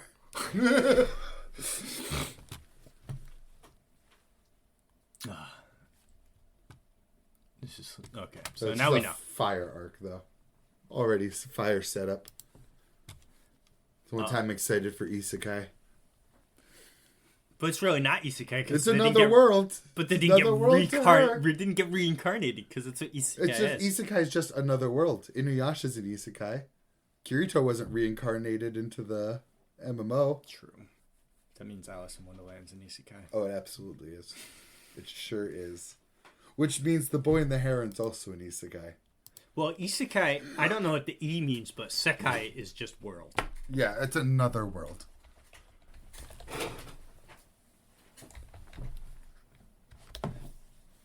Different world. Different world. Another world or other worlds. Subgenre of a portal fantasy. Includes novels, light novels, films, manga, anime, and video games. List of Isekai works. Lit RPG, Urayashi Taro, Truck-kun. Truck-kun is amazing. Origins of the meme. Oh my god. Yeah. Truck-kun is an internet meme that refers to the common trope of the isekai genre of anime and manga in which the characters are transported to other worlds. Typically, the protagonists of the isekai or anime and manga are sent to these worlds via reincarnation after death. Through recently, many isekai works. They had to have done one where the truck gets reincarnated, right? Have they put Truck-kun as the protagonist yet? I don't think so. Oh, God. We're getting close. I've definitely seen... I've definitely shown it to you. But there's a hilarious meme of Truck-kun doing his God's work. Let's put the word meme there so I can get to it. But please be here. He's like... right here, jacked. Come on, give me a bigger image than that. Hey, you there. It's Isekai time. Fist. Glorious. So Dandadan's an Isekai now. Yep.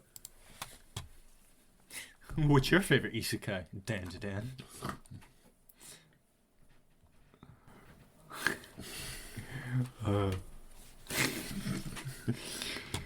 It's great. It's fucking amazing. Taking screenshots? I don't think I took many screenshots today. I took one of her just chilling. Did you read Spy Family? Yes. I took a funny screenshot of that, of like Lloyd's doom and gloom. Trust me, if I read Shadow Eliminators, I read everything else. Yes, I She's like, I need to figure out the answers for I did myself. a different doom and gloom. Let this be a lesson, Twilight. Do not dare to dream. The child is not earning any stellar stars. Stay in the realm of reality. Actually, I forgot. I didn't finish it. I only read the first 4 fucking pages. How dare you? You're not reading that now, too. That's so many words today. No. I opened that up. I'm like, shit, I'm going to have to actually focus. I was reading it when I went to pick you up, and after I read Jando. Like, yeah. Oh, that's why I took a picture of it, because I was like, how can I feel any hope at all as I gaze upon this mountain of corpses? The reason I took this picture is because he's like, the only subject she shows any promise in is languages. It's still a 62. Her best test is a 62. Brutal. He describes it as her singular academic strength, and it's a D-. Poor Anya. Poor Lloyd. Come see the Snotaconda. Oh my god. The fate of the world rests upon this child's shoulders. Will she pass her tests? Find out in the next episode of Spy Family. It is find out in the next episode, too. Oh, I bet. There's 100% no way that test was happening in this episode. Or it chapter. It did? The test happened? It just didn't. Literally, not to just spoil the chapter, sorry. it ends on her looking at the board, but you can't read it. Okay. So the test results are out, and it's to be continued. Brutal. That's of course, though. Right?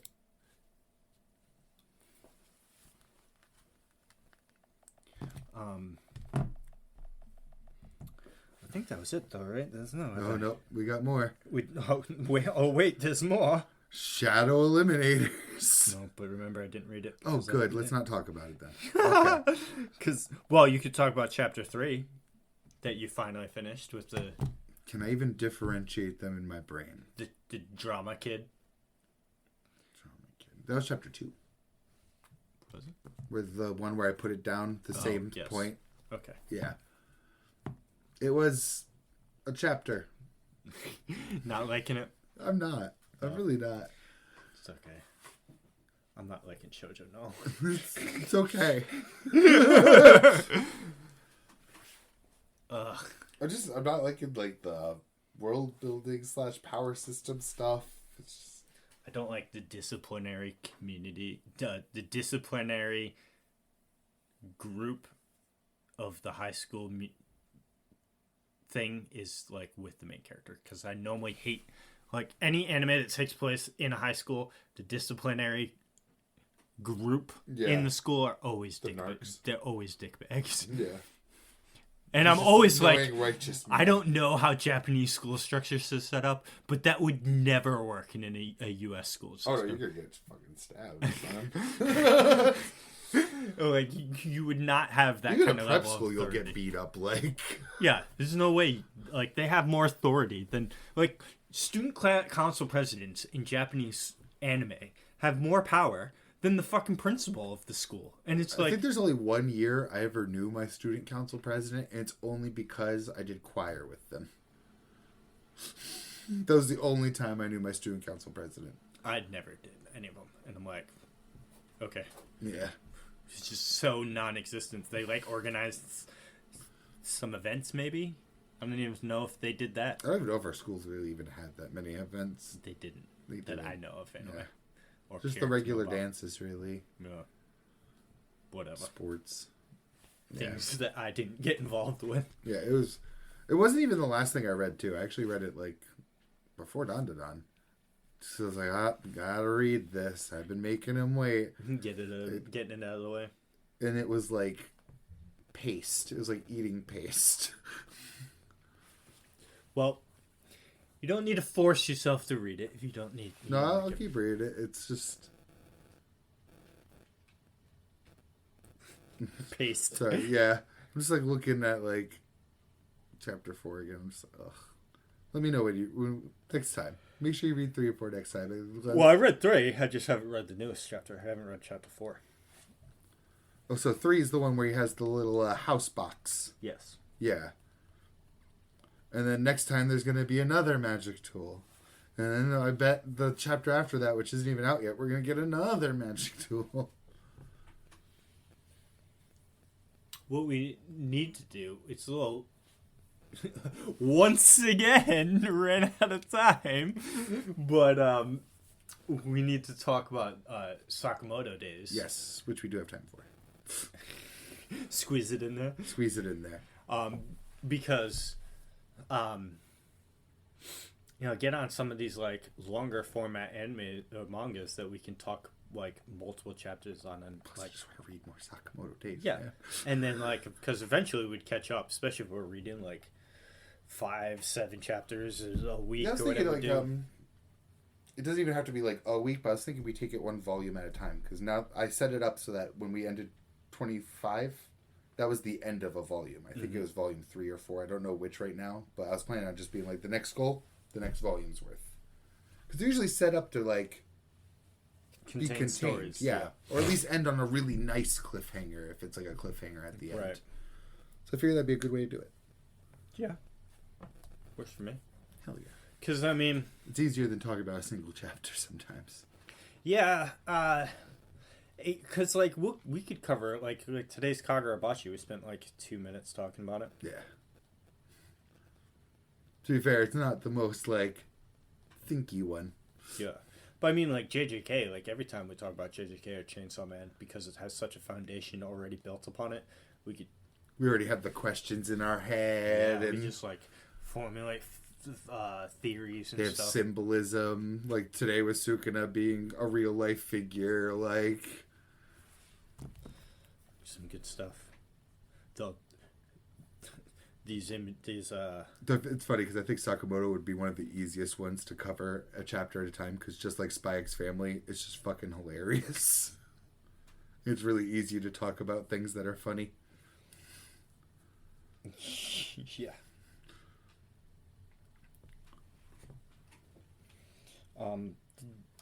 These chapters were the. Let me just go back to Sakamoto here so I remember what the fuck happened. Yeah. Try to see if I screenshotted when I read it, but it was so long ago. Let's see. I'll just go to like the middle ground here. 22. Oh, their fight against the T-Rex skeleton was fucking amazing.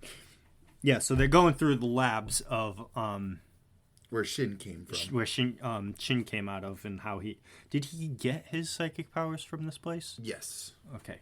Because they went through like a backstory where like the person that was like his like pseudo dad within the lab, who I thought was going to be an asshole, but just seems like a cool dude. yeah, really cool dude. And in like, fact, Shin has a way better relationship with the lab than I would have thought going into this arc. For real, I thought, and like, what was it? Because it was something that drove Shin away. Yeah, but they pushed him away. Yeah, because everyone knew he was reading their minds constantly, so eventually they're just kind of like, oh, this kid, shit, I don't want to think something wrong. Oh, this. And then they all felt bad for it afterwards, but he's gone, so he didn't know that. But Yeah. now he's back, and he's like, oh shit, you guys. He's so chill coming back to. He's like, what up, guys?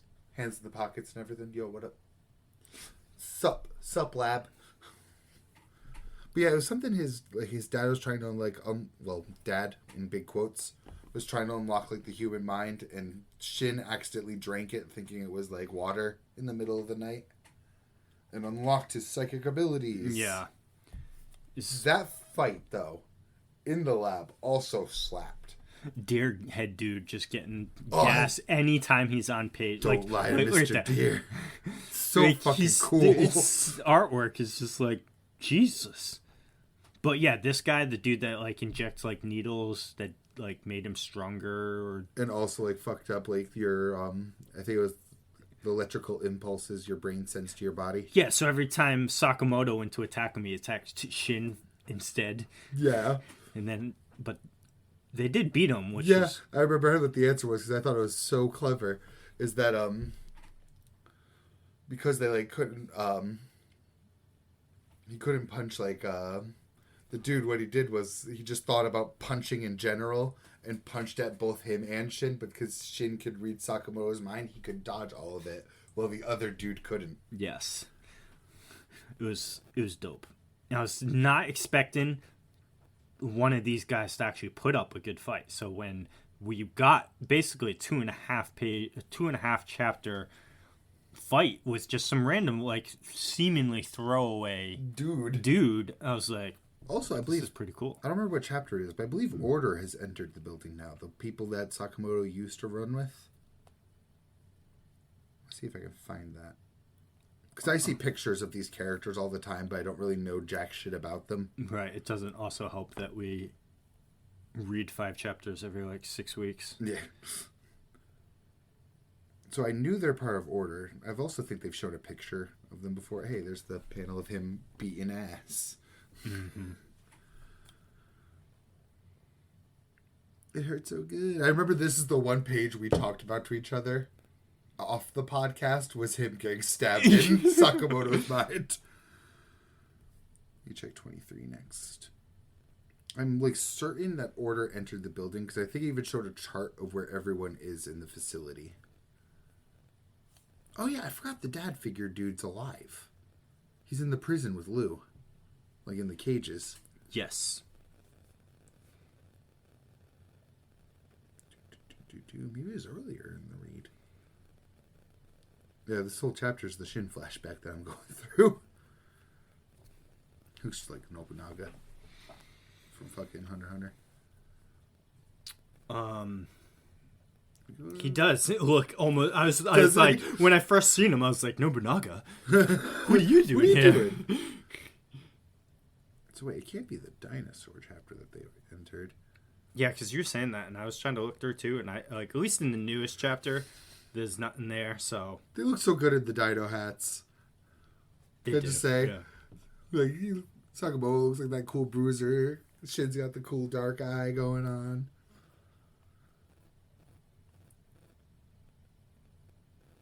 If you lie to Mr. Reindeer, you die, you know. Oh, there it is. Found them. These two motherfuckers. Oh yeah. They've only just entered the building. And that long-haired guy had what is he? He had some. He was giving like gas or something. Like he's like. He seemed like a threat. That dude. Yeah. When I was reading about him, I was like, oh, okay. So I'm gonna keep mostly to myself because I've seen at least panels of the girl. I've seen. But I mean, hey. She's on. I mean, every Sakamoto volume cover fucking slaps, but hers is also especially good. I haven't seen. I don't ever like. I don't look at volume covers, to be honest with you. It's like I go in there, I click on the chapters, read the chapters, and then I'm out. I never like tab over to the volume side of things. Like, to be fair, the only time I usually see it is like on Twitter. Because it's funny too, because they are all on the app. You just swipe over to volumes instead of chapters. Look at our fucking cover. That's dope. That's a fucking deadly ass weapon too. It's like it is. Garbage can lid that's turned into a saw. Some of the best like volume covers, like in general. Nagumo's fucking slaps. Yeah.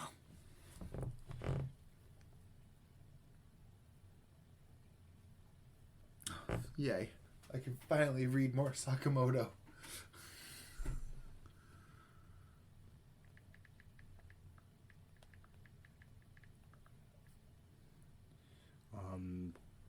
You just want to do the whole.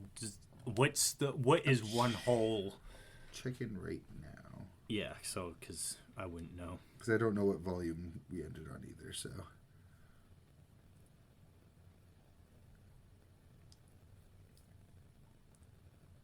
I gotta load like 8 different things.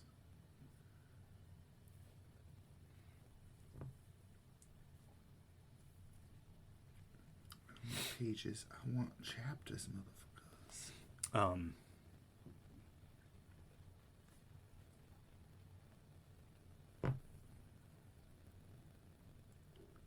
Sorry, still trying to find an answer. Say. Oh, Solo Leveling airs this week too. Nice.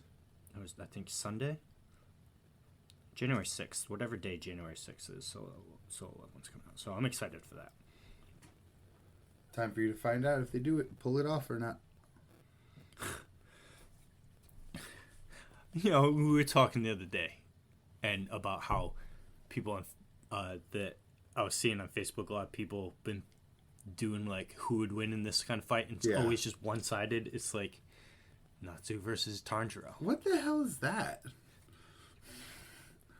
And not for the reasons you would think, because people need to remember the elemental effects of Demon Slayer aren't real, Yep. which is big dumb. Why'd the author have to do that? Because To be honest, even if they were real, Natsu would have that. well, if they were real, yeah, any fire user put up against Natsu just auto loses. Yeah. I mean, even if he did eat the fire, even if somehow the fire did damage to Natsu, Natsu still just has way more fire than your little trails coming off of your sword. Yes. And, Natsu's a superhuman being Yeah. that is way stronger than your demons that you fight. You Unfortunately, just too, breathe the fire and you're just gone. Whatever. It's just something I saw there. This will make you mean a chapter list finally. Okay. 26 through 34. 34. Got it. Including 34, just to be clear. Okay. One of these chapter titles is called Bathhouse Mode, and I'm delighted. Bathhouse mode. Yeah. Usually I'd be concerned, but I'm delighted because I'm sure Sakamoto will do it. Ultra funny. Probably. No, there's a few animes coming out this season too that I'm excited to watch. Winter anime is on 2024. See if they just have like a list of all of them. Like you. My anime list will probably have it. Yeah, solo leveling, Classroom of the Elite. Oh, this is coming back too. Second season. Oh god, it's an isekai. It's pretty decent.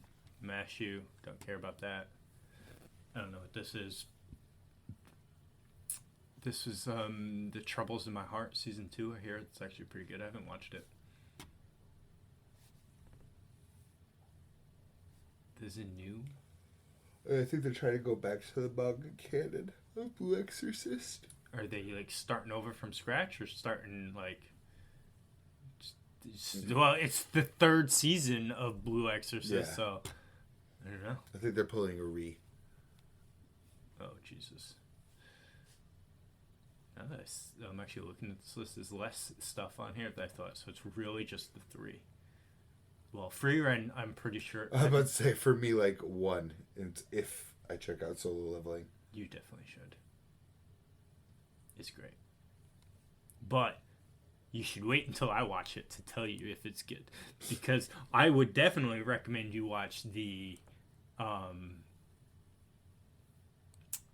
or read the manhwa of Solo Leveling, because it is easily the greatest artwork of any manhwa, like Korean comic that I've read anyway, like of like the big names. I'll say there's one that I was really liking the art for, but the story wasn't as good as the art, so I'm not about to throw its name out there or anything. There's really not much on here though, but look how long this list is. It's like and I'm scrolling through and I'm just like seeing like 3 or 4 of them. Like there's so many animes in each season now that are just throwaway titles. I was gonna say, except only one of them did I care about. Like all this is just probably just regular stuff that's on. That's not Shin-chan. It's just continuation. Yeah, One Piece was listed too, but oh yeah, so here's it. This is all other stuff. Oh yeah, Great Pretender's coming back. Where was that? A little bit lower. A little bit lower. A little bit lower. A little bit lower. Great Pretender. Huh? I don't know what that is. It's a Netflix anime about conmen. Oh, which studio? It looks gorgeous.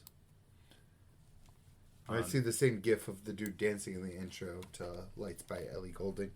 So it's really just going to be these top 3 right here, and Free Run. So Solo Leveling, Classroom of the Elite Season 3. I actually get a break season. Oh, beautiful. Yeah, break season. You're watching JJK? Yeah, it's ended. Yeah, so you watched this season. Break season. I have nothing to watch. And hey, we watched Baki. We finished Baki, so. True, but that's not currently airing. That's yes. Currently airing, yeah. I mean, we watched Zom. We need to finish it now that the last 2 episodes are coming. They're already out. I need to watch it too.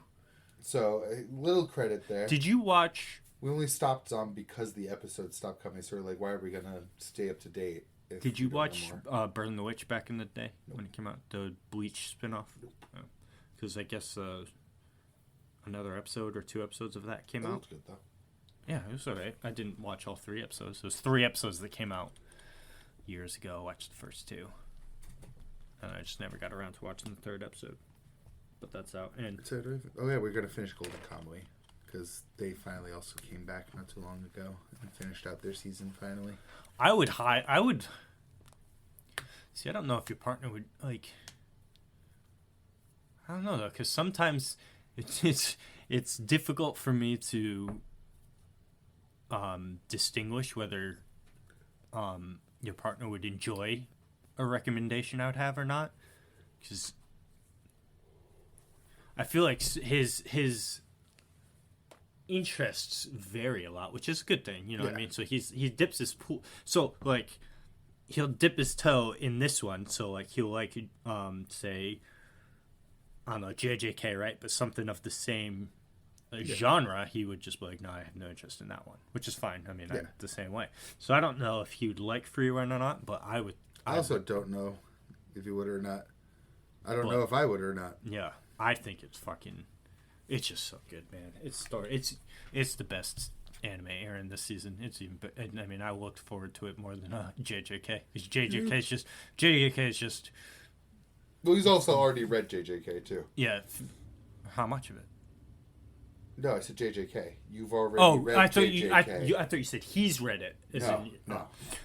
Yeah, I have. Yes, but So, even then, Free Ren's a new story to you. Yes, and story-wise, it's just because it's story-driven. JJK right now is.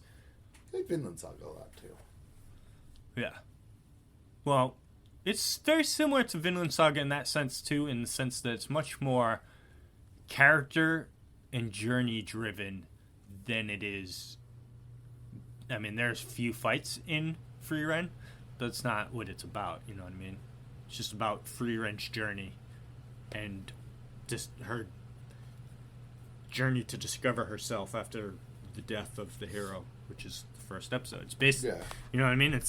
It's a new take on a story too, because it's like all those types of stories would tell this story of her and Himmel going and defeating the Demon Lord. That happens in the first 2 minutes of the show. It's like they did that. They defeated the Demon Lord. This is what happens after that. Many years after that, to be precise, but it's good. It's so good. So that I would wait to suggest because we're already watching like a quiet thinker, and I'm not sure if I would want to try to follow this one up right now. So, what's your quiet thinker? Oh, Scavenger's Reign, not anime. Yeah, that's gonna be a tough act to follow up on, like taking in the vibe sort of show, right? Because it's a lot of just like quietly looking at weird conceptual animals live. Okay. It's hard to even describe. Is that the one you were recommending to a friend? It's the ecology of it's wild. I saw a fucking jellyfish tree poke one of the dudes. It makes a clone of the thing it takes genetic information from. Mind you, all told visually too. No one person standing there saying that's what it's doing. It spits out the creature it takes the DNA from.